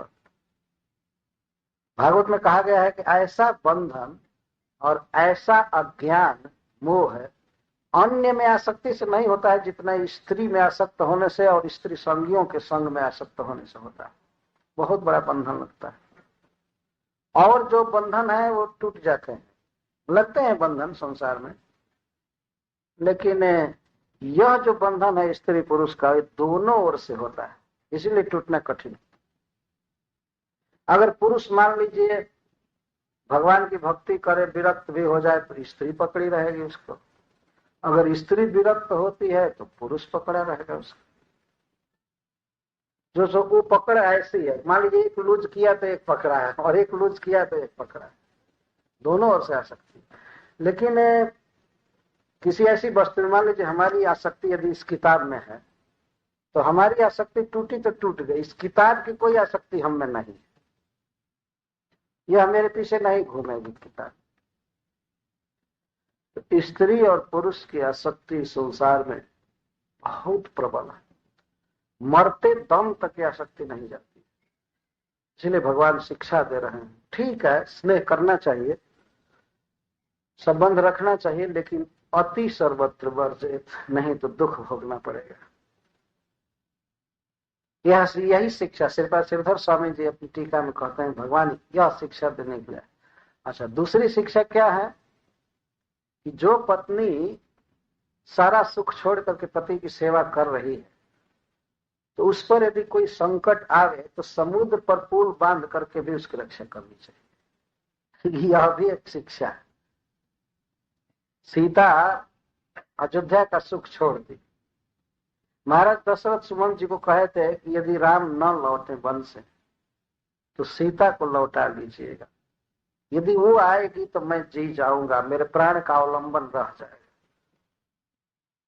तो यहां वर्णन है कि सुमंत जी सीता जी को समझाने लगे, बेटी तुमको कोई वनवास नहीं दिया गया है, और ये लोग तो पुरुष है कष्ट सह लेंगे, लेकिन तुमसे हमारी विनय है, तुम चलो। तुम्हारे ससुर ने कहा है, दशरथ महाराज ने कहा है कि किसी तरह लौटा करके लाना, वे निश्चित मर जाएंगे यदि तुम नहीं लौटोगी तो। सीता जी कहती हैं कि देखिए हमारा धर्म है, हमें पति की सेवा करनी है और हमें कोई कष्ट नहीं। पिताजी से जाकर कह दीजिए, मतलब दशरथ महाराज से कह दीजिए कि सीता बिल्कुल सुखी है, भगवान के साथ रहकर, पति के साथ रहकर मैं पूर्ण सुखी हूं, मेरी सपने में भी चिंता न कर। तो सीता जी नहीं कहते हैं कि पति देव के चरण कमल के अलावा सपने में भी मेरा मन कहीं सुखी नहीं हो सकता है, मैं वन में सुखी। और चित्रकूट का वर्णन मैं नहीं किया, वहां वर्णन आया है कि सीता जी अयोध्या में जितना सुखी थी उससे 100 गुना सुख मान रही थी चित्रकूट में। और शायद अयोध्या में भगवान श्री राम से उनकी भेंट नहीं होती बहुत, भगवान राजकाज में रहते, लेकिन यहाँ क्षण क्षण में अपने प्रियतम के मुखारबिंद को देख करके, उनकी सेवा करके डायरेक्ट जो सीता को सुख हो रहा था वो सुख अयोध्या में नहीं मिला। सीता जी अनुभव कर रहे थे कि जो मुनियों की पत्नियां थीं, जैसे अत्रि मुनि की पत्नी अनसुईया, तो वे लोग ऐसे व्यवहार कर रहे थे जैसे वही सास है, और वे मुनि लोग ऐसा व्यवहार करते थे कि वही ससुर है। इतना सुख मिलता था, इतना स्नेह देते थे। तो सपने में भी सीता जी और लक्ष्मण जी अयोध्या के विषय में नहीं सोचते थे, भूल गए पूरा पूरा। अयोध्या का स्मरण भगवान राम करते थे। जब जब राम अवध सुधि करन तब तब बारी बिलोचन भरन। भगवान जब जब अपने पिताजी की याद करते थे और भरत की, तो उनके आंखों में आंसू आ जाता था। लेकिन लक्ष्मण जी और सीता जी कभी याद नहीं करते, वे तृप्त थे, सुखी थे। तो कहने का आशय है कि जो स्त्री मन, कर्म और वचन से पति के अनुरक्त है, सेवा कर रही है, तो उस स्त्री का सब तरह से पोषण करना धर्म है। यदि वो संकट में पड़ जाती है तो अपनी शक्ति भर उसका प्रतिकार करना चाहिए, उसके संकट का प्रतिकार करना चाहिए, उसका पालन करना चाहिए, रक्षा करना चाहिए। 2 शिक्षा दी है। विश्वनाथ चक्रवर्ती ठाकुर ये बात लिखे, भगवान ने शिक्षा दी, तो अनासक्ति की भी शिक्षा दिया और पत्नी के पालन की भी शिक्षा दिया भगवान ने अपने इस आचरण द्वारा। दोनों शिक्षा वास्तव में सत्य बात। मर्त्यावतार स्त्रियमर्त शिक्षण रक्षो बधाय यौन केवलम विभव। भगवान का अवतार केवल राक्षसों के वध के लिए नहीं हुआ, मनुष्यों को शिक्षा देने के लिए हुआ। असली उद्देश्य यही, अपने आचरण से भगवान ने सिखाया। बचपन से लेकर के अपने लीला में, अपने धाम में जाने तक भगवान के जो भी आचरण है वो अद्भुत है, सीखने लायक। कई बातें सीखने लायक है, जैसे लक्ष्मण जी सिखा रहे हैं, भरत जी सिखा रहे हैं, भरत जी से सीखना चाहिए भाई से प्रेम। जब भाइयों में प्रेम रहता है तो जीवन बड़ा सुखमय रहता है। हमारे यहाँ गांव में कहते हैं, भाई ऐसन दुश्मन है, भाई ऐसन हित कोई ना हो। ऐसा कहते हैं। भाई यदि साथ देता है तो सफलता चरण चूमती है, भाई यदि विरुद्ध हो जाए फिर कहीं सुख नहीं। ये आचरण से सीखना चाहिए। और उस समय यह रामायण लिखा गया, रामचरितमानस, जिस समय कुछ भाइयों के मतभेद के कारण विदेशी आक्रमण हो रहा था हमारे देश में। जयचंद और पृथ्वी राज के विषय में आप लोगों ने कुछ सुना होगा। जयचंद जाकर मोहम्मद गोरी को निमंत्रित किया कि आप आइए और पृथ्वीराज को हराइए। देसावा में तुरु का बोलावले जयचंदावा। भारतेंदु हरिश्चंद्र जी ने पद लिखा है, अरे जयचंद, इस देश में तुम तुर्क को बुलाया, निमंत्रण दिया। तो भाइयों में मतभेद होने के कारण भारतीय राजा परास्त हो गए, नहीं तो कभी परास्त नहीं हुए होते। यह एक शिक्षा दी जाती है। जैसे देश स्तर की बात है तो उसी तरह से परिवार में भी यदि भाई से प्रेम है तो बहुत सुख रहता है। यह एक बहुत एसेंशियल शिक्षा है। लक्ष्मण जी से सीखना चाहिए जितेंद्रियता। वे सीता को हमेशा मां कहते थे, कभी भी भाभी नहीं कहे। और उस समय लक्ष्मण जी के चरित्र का पर्दाफाश होता है। जिस समय भगवान श्री राम किष्किंधा में पहुंचे, वे सीता को खोजते जा रहे थे, झुरमुटों में, कंदरा में रोते हुए जा रहे थे। तो सुग्रीव एक पर्वत शिखर के ऊपर बैठे थे, बाली ने उनको मारकर घर से निकाल दिया। तो उस स्थान पर सुग्रीव बैठे थे जहां बाली नहीं जाता था। एक ऋषि ने शाप दे दिया था कि यहां बाली आएगा तो मर जाएगा। तो कुछ खास क्षेत्र में बाली नहीं जाता था, तो सुग्रीव जी उसी क्षेत्र में रहते थे। तो सुग्रीव ने देखा कि दो तेजस्वी पुरुष धनुष बाण लेकर के हाथ में और कुछ खोज रहे। पर्वत शिखर से देखा और हनुमान जी साथ में बैठे थे और भी बानर थे। तो ऐसे ही भय बना रहता था बाली का, यहाँ साप बस आवत नहीं, तदपि सभित रहूं मन में। तो जब सुग्रीव देखे कि दो व्यक्ति खोज रहे हैं इधर उधर, वो क्या जानते हैं कि सीता को खोज रहे हैं, उनका धक धक कलेजा करने लगा। वो सोचे कि बाली ने कोई भेजा है वीर और हमको खोज रहे हैं। और समझ गए कि बहुत तेजस्वी हैं, धनुष बाण लिए हैं, तपसी के भेष में हैं लेकिन वीर हैं, धनुष बाण लिए। तो सुग्रीव भाग गए और हनुमान जी को कहे कि सुग्रीव, हनुमान जी मैं छिप जाता हूं यहाँ पर और आप जरा पता लगाइए कौन है। तब हनुमान जी ब्राह्मण वेश बना करके गए भगवान के पास। तो वहां जाने के बाद पता लगा कि अरे ये तो भगवान है। वो समझ गए बाद में। हनुमान जी ने पूछा है कि आप इस तरह से कठिन भूमि कोमल पथगामी कवन हेतु विचरहु वनसार। भगवान ने कहा कि हम महाराज दशरथ के पुत्र हैं, हम वन में आए थे और एक दिन मैं हरिण मारने गया तो हमारी पत्नी को कोई ले, और कुछ कुछ पता लगा है हमें जटायु जी से कि रावण ले, कहाँ ले गया, किधर ले गया कोई पता नहीं। अपने राजधानी में ले गया कि कहीं दूसरी जगह विदेश में कर दिया, क्या पता। इस तरह से भगवान अपना दुख कहने लगे। तो हनुमान जी तो समझ गए भगवान है, तो कहते हैं आप चलिए किष्किंधा के पास और वहां एक सुग्रीव नाम के बानर रहते हैं, वो आपकी सहायता करेंगे,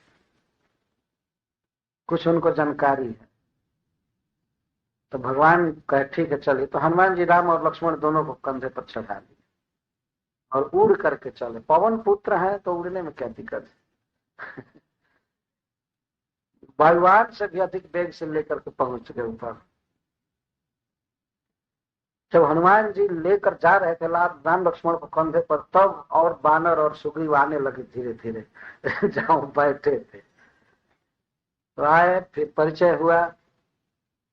भगवान श्री राम से पूछे, सुग्रीव जी आप कैसे हैं, कौन है? भगवान ने पूछा सुग्रीव जी से, तो सुग्रीव जी कहते हैं जौन तोर गति तौर मोर गति। जो आपकी दशा है वही मेरी दशा है। मेरा भाई मेरा राज छीन लिया है, मेरी पत्नी तक छीन लिया और मुझे निकाल दिया है। मैं यहाँ भय बस रहता हूँ, यहाँ वो नहीं आता है, लेकिन फिर भी डर बना रहता है कि कब क्या करेगा। ऐसा क्यों हुआ? तो भगवान श्री राम जब पूछे कि ऐसा क्यों हुआ, तो सुग्रीव जी कहते हैं कि एक बार हमारे राज्य में, हमारी राजधानी में दुंदुभी नाम का एक असुर आया था, राक्षस। वो ललकारा, चुनौती दिया लड़ने के लिए। तो बाली और हम दोनों भाई उसका पीछा किए। वो गुफा में घुस गया लड़ते लड़ते। तब बाली ने कहा कि तुम गुफा में मत घुसो, मैं घुसता हूं, तुम बाहर प्रतीक्षा करना, उसको मारकर मैं आऊंगा। तो बाली ने कहा था कि 2-4 दिन मेरी प्रतीक्षा करना। तो मैं खड़ा रहा और बाद में गुफा से रक्त की धारा निकली और 1 महीना बीत गया। मास दिवस तह रहा खड़ा। मैं 1 महीना रह गया और 1 महीने के बाद देखा कि खून की धारा निकली। तो मैं सोचा कि बाली को मार दिया दुंदुभी।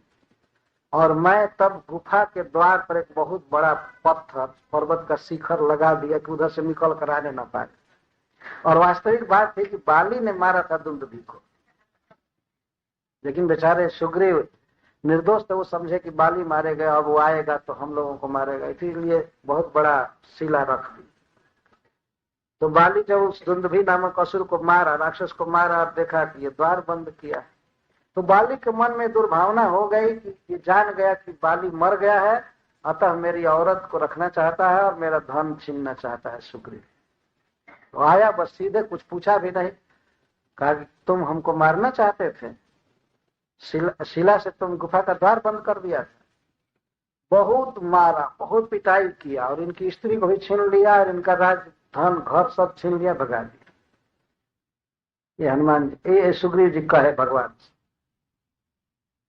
तो सुग्रीव जी पूछे कि आप कैसे आए? तो भगवान कहते हैं मेरी भी वही दशा है। यदि हमारा भाई मारा नहीं है, लेकिन हमारी स्त्री को दूसरा कोई ले गया। तो आपकी स्त्री को तो आपका भाई छीन लिया है, लेकिन हमारी स्त्री को कोई चुरा कर ले गया, हमारा राज भी चला गया। स्वर्गे परमा प्रीति। तो कहा ठीक है, मैं आपकी सहायता करूंगा, सुग्रीव जी ने कहा। तो भगवान ने भी कहा कि हाँ, मैं भी आपकी सहायता करूंगा, आप चिंता मत कीजिए, मैं बाली को एक ही बाण से मार दूंगा। सुग्रीव को बहुत खुशी हुई। यदि वो नहीं समझेगा बाली तो मैं उसका वध कर दूंगा, आपका राज लौटा दूंगा, आपकी पत्नी लौटा दूंगा। संधि हुई। वहां हनुमान जी आग जलाए, यज्ञ किए, अग्नि देवता साक्षी बने, दोनों की मैत्री का मित्रता हुई भगवान में और वानर राज सुग्रीव जी में। तो सुग्रीव जी ने कहा कि मैं पता लगाऊंगा, प्रयास करूंगा। एक दिन मैं पर्वत शिखर पर बैठा हुआ था, एक स्त्री विलाप करती हुई जा रही थी आकाश में।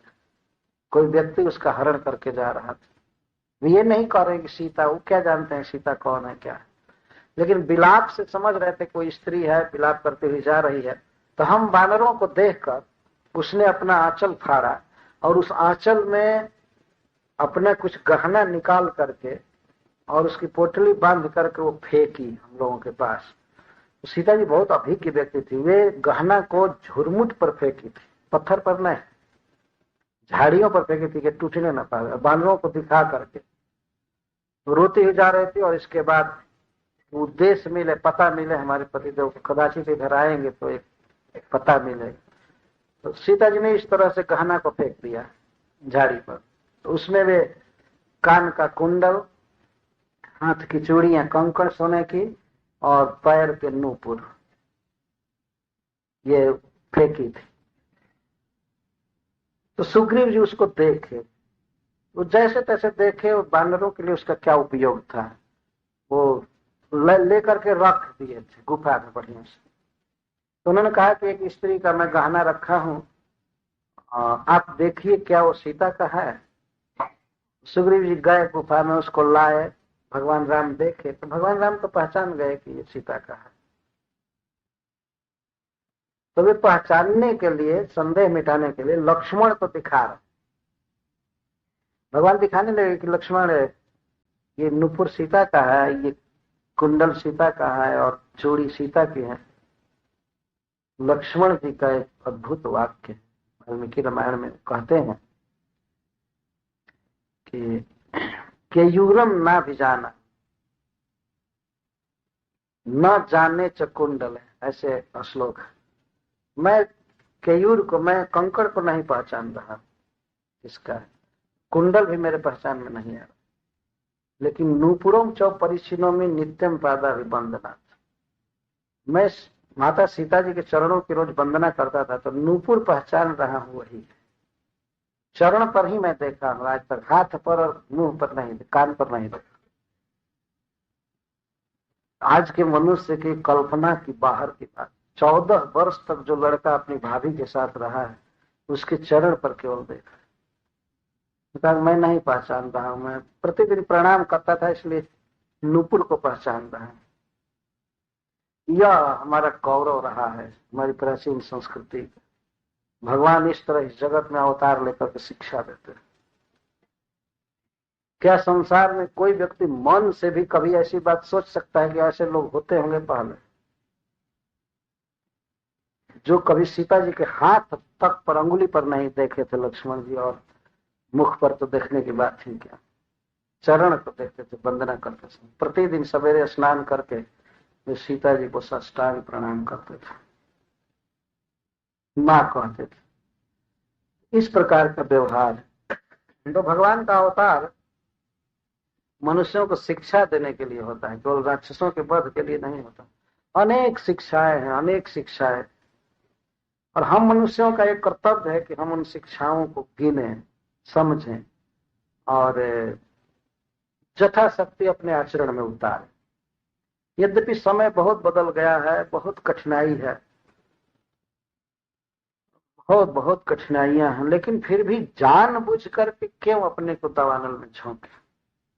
टीवी ऑन करके और नाचती हुई लड़कियों को देखते रहना, इससे तो अपने को बचा सकते हैं ना। इतना भी नहीं कोई कर सकता हो। क्या व्यक्ति सोचेगा जीवन में उन्नति, क्या उन्नति करेगा?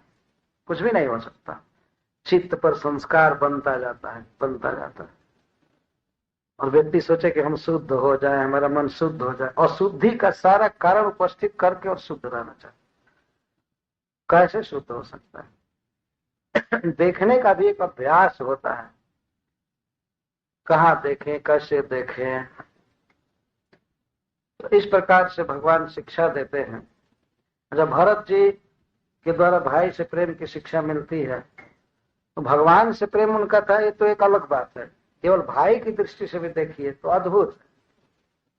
जब भरत जी को पता लगा कि भगवान वन में चले गए और पिताजी की मृत्यु हो गई, रोते बिलखते अयोध्या आए, बारंबार मूर्छित होकर गिर जाते थे। और आने पर अयोध्या में एक इमरजेंसी मीटिंग बुलाई गई। उसमें भरत जी को प्रस्ताव रखा गया कि आप राजा बनिए, कोई राजा नहीं है, अयोध्या के राज्य को संभालिए। तो यह प्रस्ताव देने वाले गुरु वशिष्ठ जी थे। उन्होंने कहा कि आपके पिताजी ने आपको राज्य दिया है, इसलिए आपका राज्याभिषेक हो जाता है और इसके बाद आप प्रजा का पालन कीजिए।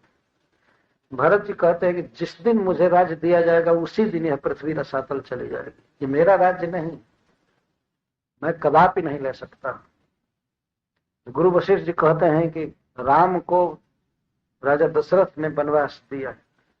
भरत जी कहते हैं नहीं, पिताजी ने वनवास नहीं दिया है, कैकेयी ने दिया। वो मां नहीं कहे, उसी समय से मां कहना छोड़ दिए। जीवन भर कैकेयी को मां नहीं कहे, कैकेयी ने उनको वनवास दिया। कैकेयी का क्या अधिकार है राज्य पर? मैं कभी राज्य नहीं ले सकता हूं, मेरा तो हृदय जल रहा है और बिना रघुनाथ के चरण कमल का दर्शन किए मुझे संतोष नहीं हो सकता। मैं जाऊंगा चित्रकूट और उनको मना करके लाऊंगा, उनको राज्य आसन पर बैठा करके, तब मेरे हृदय की जलन निकलेगी। मैं नहीं राजा बन सकता। फिर कौशल्या जी को कहा गया कि आप समझाइए। तो कौशल्या समझा रही है राम की माता कि बेटा, धर्म के अनुसार तुम राजा हो, पिता जिसको राज्य देता है वही राज्य का अधिकारी होता है, बड़ा भाई होने से क्या हुआ। कौशल्या जी कहती जो जनरल रूल है कि बड़ा भाई राजा होता है, लेकिन वास्तविक बात यह है कि पिता जिसको राज्य देता है वही राज्य का अधिकारी होता है।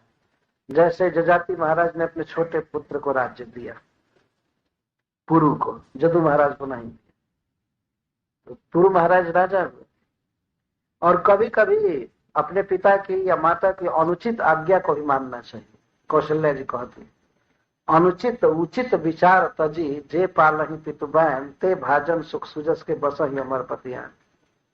अपने माता पिता के आज्ञा को यह उचित है अनुचित है इसका विचार न करके भी कोई पालन करता है तो अमर पति देवराज इंद्र के भवन में पास पाता है, मतलब उसे स्वर्ग मिलता है।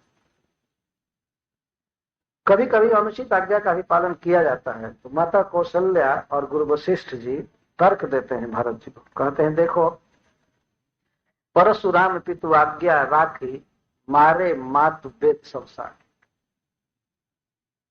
परशुराम जी अपने पिता की आज्ञा मानकर अपने माँ का वध कर दिए। सारा लोक जानता है, वेद में यह बात, लेकिन क्या परशुराम पर कोई दोष हुआ? नहीं हुआ।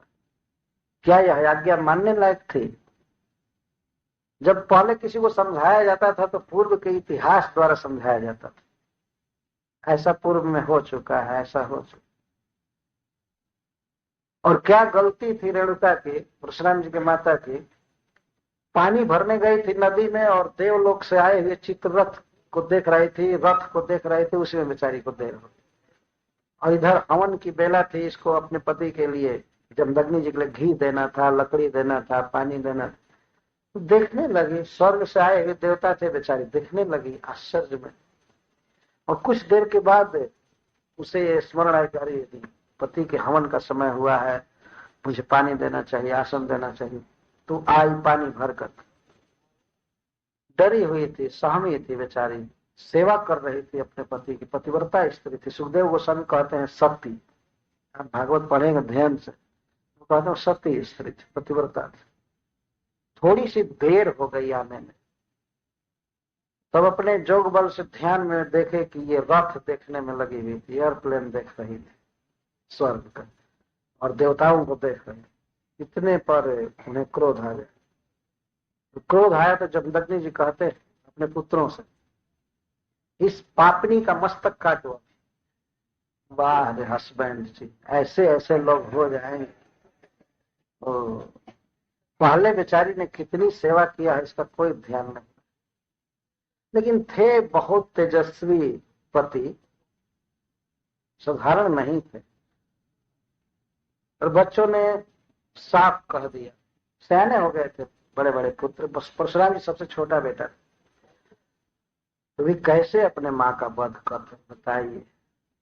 जिस माँ ने जन्म दिया, छाती का दूध पिलाया, पाल पोस कर बड़ा किया, उसको कोई कहे मारने के लिए, भले ही बाप हो, तो इससे क्या, माँ को मार देंगे। उन लोगों ने साफ कह दिया हम ऐसा नहीं करें। तब छोटे पुत्र को जमदग्नि जी ने कहा परशुराम जी को, बेटा इस पापनी को भी मारो और मेरी आज्ञा का पालन नहीं करने वाले अपने भाइयों को भी मारो, इन दुष्टों को भी मारो। अद्भुत अद्भुत आज्ञा हुई। और परशुराम जी आज्ञा पालक पुत्र, रथ में वे उठाए कुल्हाड़ी, माँ का वध कर दी और भाइयों का भी वध कर। मुझे एक एक बार तो मारना था, उनका मस्तक कट कट कर। हाँ, सुखदेव गोस्वामी की कथा सुनकर महाराज परीक्षित चकित हो गए, क्या हो रहा है, ऐसा कैसे हुआ। तो सुखदेव गोस्वामी कहते हैं, सांत्वना देते हैं, अपने पिता के तप का प्रभाव जान करके ही भगवान परशुराम मारे अपने माँ को। तप का प्रभाव मतलब जानते थे भगवान परशुराम जी के पिताजी प्रसन्न होंगे हमारी आज्ञा पालन से और कहेंगे वर मांगो, तो मैं वर मांगूंगा कि मेरी माँ जी जाए, मेरे भाई जी जाए। यह जान करके ही उन्होंने वध किया। तो वध कर दिया। इसके बाद जमदग्नि जी बहुत प्रसन्न हुए, कहे बेटा तुम नहीं पालन करने योग्य आज्ञा का पालन किया है, इसलिए मैं तुम पर बहुत प्रसन्न हूं, तुम वर मांगो। परशुराम जी ने वर मांगा कि पिताजी मैं यही वर मांगता हूं कि मेरी माँ और मेरे भाई जीवित हो जाएं और उनके गर्दन कटने का कोई निशान नहीं रहना चाहिए और कभी भी जीवन में उनको याद न आवे कि मैं इनको मारा था। बधे च अस्मृति, ऐसा भागवत में लिखा गया। नहीं तो कभी भी आगे चल करके याद आएगा तो भाई सोचेगा है परशुरामा ये हमको मारा था, ऐसे सोचेंगे, बहुत भेद पड़ेगा। पिताजी से उन्होंने वर मांगा। एक बार तो बच्चों को याद था, चाहे माँ को याद था न कि वो कह रहे थे मारने के लिए पति, तो बच्चे नहीं मारे। तो परशुराम जब मारे होंगे वो कुल्हाड़ी लेकर के, तो गर्दन के पास आया होगा, इसमें तो देखते ही होंगे। लेकिन ये सब मारने मरने की आज्ञा और दृश्य सब विस्मृत हो गया ऋषि के वरदान से। उनको कभी याद नहीं आया कि हमको मारा गया था। रेणुका को कभी याद नहीं आया कि हमको मारा गया था। जीवन भर भगवान की एक अद्भुत शक्ति, और सब बातें याद आती, ये बात याद नहीं आई। जैसे हम लोग माँ के गर्भ में थे तो कोई याद आ रही है, भूल गए ना, नहीं याद आती। तो भगवान की व्यवस्था से यदि एक दृश्य को भूल जाए तो कौन बड़ा आश्चर्य। जो कुछ भी हो वे जी गए, ठीक है, लेकिन क्या ये आज्ञा पालन करने योग्य थे? और इसीलिए सब लोग जमदग्नि नहीं है, अतः ऐसी आज्ञा कभी नहीं देनी चाहिए। वो तो जमदग्नि थे, वो तो दिला दी अपनी पत्नी को, अपने पुत्रों को। दूसरा व्यक्ति क्या करेगा? मार सकता है, जिला नहीं सकता। तो गुरु वशिष्ठ जी और कौशल्या जी भरत जी को कह रहे हैं, देखो मां तक का वध कर दिया परशुराम जी ने, लेकिन उन पर कोई लांछन नहीं लगा। और तनय जजाति ही जौवन दयो पितु आज्ञा अजस न भय। पुरु महाराज अपने पिता को अपनी जवानी दे दिए और उसी जवानी से, उसी सुंदर शरीर से उनके पिताजी उनके मां के साथ रहते थे। लेकिन क्या कभी भी कोई व्यक्ति कहता है कि पुरु ने गलती किया? नहीं, प्रशंसा। पितु आज्ञा अघ अजस न भयम, न तो पाप लगा पुरु पर और न तो अपजस हुआ, अपकीर्ति हुई, बल्कि प्रशंसा हुई। और बाद में इन्हें अखंड भूमंडल का राज्य भी मिला। पिता को जवानी देने के कारण पुरु महाराज को अखंड राज्य मिला। जदू बड़े थे लेकिन खंड राज्य मिला दक्षिण भारत का थोड़ा सा। भूमंडल से सर्व से पूर्व और हरतमम विशान। सुखदेव गोस्वामी कहते हैं अखंड भूमंडल का राज्य पुरु को मिला। और इसी पुरु महाराज के वंश में दुष्यंत और भरत हुए और बाद में युधिष्ठिर महाराज। जबकि कृष्ण उनके दास जैसे रहते थे, क्योंकि जदू महाराज के वंश में उत्पन्न। साक्षात भगवान लेकिन युधिष्ठिर के दास बनकर रहते थे। वास्तव में वंश परंपरा से वे पुरु के वंश में थे युधिष्ठिर, इसलिए वे लोग राजा बने। तो अब अजस भी नहीं हुआ, पाप भी नहीं हुआ, सब जगह प्रशंसा होती है। इस तरह से पुत्र, यद्यपि तुम्हें लग रहा है कि आज्ञा मानने लायक नहीं है, लेकिन पिता ने आज्ञा दिया है इसलिए तुम राज्य करो। और वन में जाते जाते राम ने भी आज्ञा दिया है कि भरत को समझाकर कहना कि वो राज्य करे। लेकिन भरत जी तो नहीं, बिनु देखे रघुनाथ पद जिए के जरनी न जाए। मेरे हृदय में आग लगी है, बिना भगवान से भेंट किए मेरी जलन नहीं कर सकती। वो तिरस्कार कर दिए। राज्याभिषेक की सारी सामग्रियां प्रस्तुत की गई थी, लेकिन उन्होंने कहा नहीं, कभी नहीं राजा बन सकता। और उन्होंने कहा कल मैं जाऊंगा चित्रकूट। पता लग गया था कि भगवान चित्रकूट में रह रहे, तो मैं जाऊंगा, भगवान को मना करके लाऊंगा। जब भरत जी जाने के लिए तैयार हुए तो अयोध्या के सभी लोग तैयार हुए। जनकपुर से महाराज जनक को पता लगा तो वे भी चित्रकूट पहुंचने के लिए तैयार हो। बहुत बड़ा समाज लेकर भरत जी गए, बहुत बड़ा समाज। और जाकर कई दिन सभाएं होती थी, कभी जनक जी और गुरु वशिष्ठ जी आपस में बात करते थे, कभी कोई बात करते हैं कैसे राम से कहा जाए, कैसे समझाया जाए, कैसे समझाया जाए। वाल्मीकि रामायण में भी बहुत अच्छा वर्णन है। तो जब अंतिम सभा जुटी, भगवान श्री राम के सामने भरत जी रो होकर कहने लगे कि राज्य आपका है, मैं राज्य नहीं लूंगा, प्रजा सारी दुखी है, आप चलिए और हम और शत्रुघ्न वन में चले जाएंगे, आपके बदले लक्ष्मण के बदले, फिर आप अयोध्या लौट जाइए। भगवान ने एक बात कहा भरत जी से कि देखो भरत, धर्म के पालन में छल कपट नहीं करना चाहिए। पिताजी का वचन और पिताजी में कोई भेद नहीं।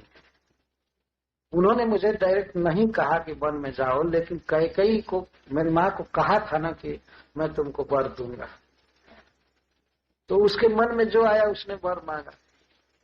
तो पिताजी यदि सत्य की रक्षा करने में समर्थ नहीं हुए तो क्या मैं अपने पिता के धर्म को पूरा न करूं? कोई गलती पिता से हो जाती है तो पुत्र उसको पूरा करता है। तो भगवान वहां पर बहुत नीति बोले हैं वेद से कि देखो इसीलिए पुत्र उत्पन्न किया जाता है। पिता से कोई भूल चूक हो गई हो तो पुत्र तार देता है पिता को, और इसी से पुत्र नाम की निष्पत्ति हुई है। पुत्र शब्द की, पुत्र, एक पुत्र नाम का नरक है और उससे त्र जो त्राण कर देता है, रक्षा करता है, उसको पुत्र कहते हैं। कोई भी व्यक्ति ऐसा नहीं है जो गारंटी ले ले कि हम अपने कर्म से पार हो जाएंगे, हमें पुत्र की सहायता नहीं चाहिए और की सहायता नहीं चाहिए, ऐसा नहीं कह सकते। भूल चूक हो ही जाती है और बाद में पुत्र जब श्राद्ध करता है या शुभ कर्म कोई और करता है, भागवत सुनता है, भगवान का भजन करता है, तो पिता की गलती सब माफ कर दी जाती है और उसकी उन्नति होती है। इतिहास में ऐसी घटनाएं, भगवान ने सिंह जब जाने के लिए प्रस्तुत थे तो प्रहलाद महाराज से कहे कि वर मांगो। प्रहलाद महाराज अंतिम में वर मांगे कि हे नाथ, हमारे पिताजी आपके साथ बैर किए, आपको बहुत दुर्वचन बोले और मैं आपका भक्त था, उन्होंने मुझे बहुत दुख दिया, परंतु आप करुणा निधान है, आप ऐसी कृपा कीजिए कि हमारे पिताजी नरक में न गिरे, उनकी अधोगति न हो। तो भगवान कहते हैं बेटा, तुम्हारे पिता की क्या बात है, तुम इस वंश में जन्म लिए हो इसलिए तुम्हारे वंश के 21 पीढ़ी के लोग तर गए। ये प्रहलाद महाराज का अनुभव है। हिरण्यकश्यप जैसे पापी को भी उन्होंने तार दिए थे। हिरण्यकश्यप भगवान के अंग संग से, नख स्पर्श से और रात दिन उनके चिंतन से मुक्त होने की योग्यता रखता ही था, लेकिन फिर भी प्रहलाद महाराज सोचते थे कि मैं बहुत बड़ी अधोगति होगी, भगवान से बैर करना, भगवान के भक्त को सताना, देवताओं को दुख देना। तो भगवान ने यह कह रहे, आगे उन्होंने कहा कि मदंग स्पर्श, मेरे शरीर का स्पर्श हुआ है इसलिए उसकी शुभगति होगी, लेकिन उन्होंने कहा कि तुम इस वंश में जन्म लिए हो इसलिए 21 पीढ़ी के लोग तर गए। कभी कभी भक्त पूछते हैं कि 21 पीढ़ी कौन, अभी तो कुछ ही पीढ़ी हुआ था उनका। तो भगवान से ब्रह्मा जी और ब्रह्मा जी से कश्यप, और कश्यप की पत्नी थी दीति, तो दीति से हिरण्यकश्यप और हिरण्याक्ष हुए। कितनी पीढ़ी हुई, उसका अर्थ होता है आगे आने वाली पीढ़ी, वर्तमान में भी पीढ़ी और नाना के भी वंश के लोग, कई तरह से चतुर्दिक प्रभाव होता है। एक लक्षण कहिएगा 21 पीढ़ी में, तो इसे ज्यादा ही तरेंगे, कहने का भाव ये। कभी कभी भक्त पूछते हैं हम भक्त हुए हैं तो क्या हमारे पीढ़ी के लोग तरेंगे? मैं कहा जितना परसेंटेज भक्ति है उतना तो तरेंगे। अरे 21 में ही तरेंगे, एक पीढ़ी भी, 2 पीढ़ी तो तरेंगे। और देखा गया है प्रकट पीढ़ी तर जाती है। हम देखते हैं कोई पत्नी भक्त हो जाती है तो धीरे धीरे पति भी पीछे पीछे मंदिर में आएगा। ये पीढ़ी तरी कि नहीं तरी? हरे कृष्णा कृष्णा कृष्णा हरे हरे, हरे राम राम। और प्राय बच्चे कहा करते हैं जो नए भक्त बनते हैं, कहते हमारे पिताजी बहुत बाधा दे रहे हैं, कहते हैं मंदिर में मत जाओ। और कुछ काल के बाद देखा जाता है कि पिताजी भी वैसे ही तिलक मार कर आने लगे। ऐसा देखा जाता है। ये प्रकट पीढ़ी तरी की नहीं। और कदाचित जो बच्चा होगा भगवान की कृपा से तो उसको तो कृष्ण भावना भावित होना ही है। तो 2 पीढ़ी तो प्रकट है, पिछली पीढ़ी और आने वाली पीढ़ी। तो उसका बच्चा होगा तो उसको भी भक्त होना ही है, भगवान से प्रेम करेगा, पीढ़ी तो ऐसे तर जाती है। तो पुत्र, भगवान कहते हैं कि कोई भी व्यक्ति पुत्र इसी से उत्पन्न करता है। एक दिन यह पुत्र काम में आएगा। पिता से कोई गलती हो गई है तो पुत्र जाकर गया में श्राद्ध करेगा। भगवान यह शब्द बोले वाल्मीकि रामायण, आप पढ़ सकते हो। भरत, पिता आशा रखता है कि हमारा पुत्र गया जी में श्राद्ध करेगा, शुभ कर्म करेगा, भगवान की आराधना करेगा, देवताओं का आदर करेगा, तो उस शुभ कर्म से पिता तर जाएंगे, गलती माफ कर दी जाएगी। तो मैं जानता हूं कि हमारे पिताजी की एक बहुत बड़ी कमजोरी है कि वे हमें बहुत आशा, हमसे बहुत प्रेम करते हैं। इसी प्रेम के कारण वे अपने वचन को पूरा नहीं करना चाहते, हमको वन में नहीं भेजना चाहते। लेकिन क्या मुझे वन में नहीं जाना चाहिए? यदि मेरा सच्चा प्रेम मेरे पिता से है तो मैं तो निश्चित वन में जाऊंगा। और तुमको उन्होंने राज्य दिया है, इसलिए राज्य संभालना तुम्हारा कर्तव्य है। मैं किसी भी हालत में पिता के धर्म को बाधित नहीं करूंगा। धर्मो रक्षति रक्षिता, भगवान ने कहा है कि जो धर्म की रक्षा करता है तो धर्म उस व्यक्ति की रक्षा करता है। रक्षित धर्म, धर्म रक्षक की रक्षा करता है। तो इसीलिए मैं तो निश्चित जाऊंगा, मुझे वन के दुख की परवाह नहीं है। मुझे पिता के धर्म को देखना है, उनके वचन को पूरा करना है। और भरत, मैं अपने पिता का योग्य पुत्र बनना चाहता हूं, अयोग्य नहीं। अब इस बात से अब क्या हो, सबको मानना पड़ा है। भगवान तो वैसे भी बोलने वाले चतुर है, कुछ भी बोल सकते हैं। कुछ ही देर में अर्जुन को पोट पाट कर लड़ा दिए गीता को करके, ऐसे नहीं दिखा दिया, सब मर गए। तो मर ही गए, तब क्यों आप खड़ा कर रहे हैं? जब सब मर ही गए, अर्जुन ने कहा जब सब मर गए तो क्यों खड़ा कर रहे? तो भगवान कहते हैं जसो लभस्व, चलो चलो नाम कमाओ। दिए बड़ा करिष्य वचनम तव, आपके वचन का पालन करना। बोलने वालों में सबसे वरिष्ठ, सबसे विद्वान भगवान। तुलसीदास जी कहते हैं रामचरितमानस में, नीति प्रीति परमार्थ स्वार्थ कौन राम समझान जथारथ। नीति, प्रीति, परमार्थ और स्वार्थ, इसको भगवान राम के समान कोई नहीं जानता। फिर कब कहाँ क्या बोलना चाहिए, क्या व्यवहार करना चाहिए, भगवान इसमें तो परम पारंगत। भरत को समझाकर अयोध्या भेज देना कौन बड़ी बात। जब अर्जुन को तैयार करके अपने भाइयों को, पितामह को, गुरु को मरवा दिए, इतना इंस्टिगेट करके तो फिर भरत को लौटा देना कौन बड़ी बात। यह भी भगवान की एक कुशलता है बोलने। यद्यपि इसको वाक चातुरी नहीं कहेंगे, भगवान ने जीवन का सत्य बताया, आत्मा और देह के पार्थक्य को चालू किया उन्होंने। बिल्कुल सत्य प्रवचन है भगवान का। मैं तो विनोद में ऐसा कह दिया कि भगवान ने ऐसा कर दिया है, लेकिन जो भगवान बोले हैं युद्ध क्षेत्र में, कुरुक्षेत्र में, तो अद्भुत बात है, सत्य। उस फैक्ट को सुन करके अर्जुन कन्विंस्ड हो गए। ठीक, करिष्ये वचनम।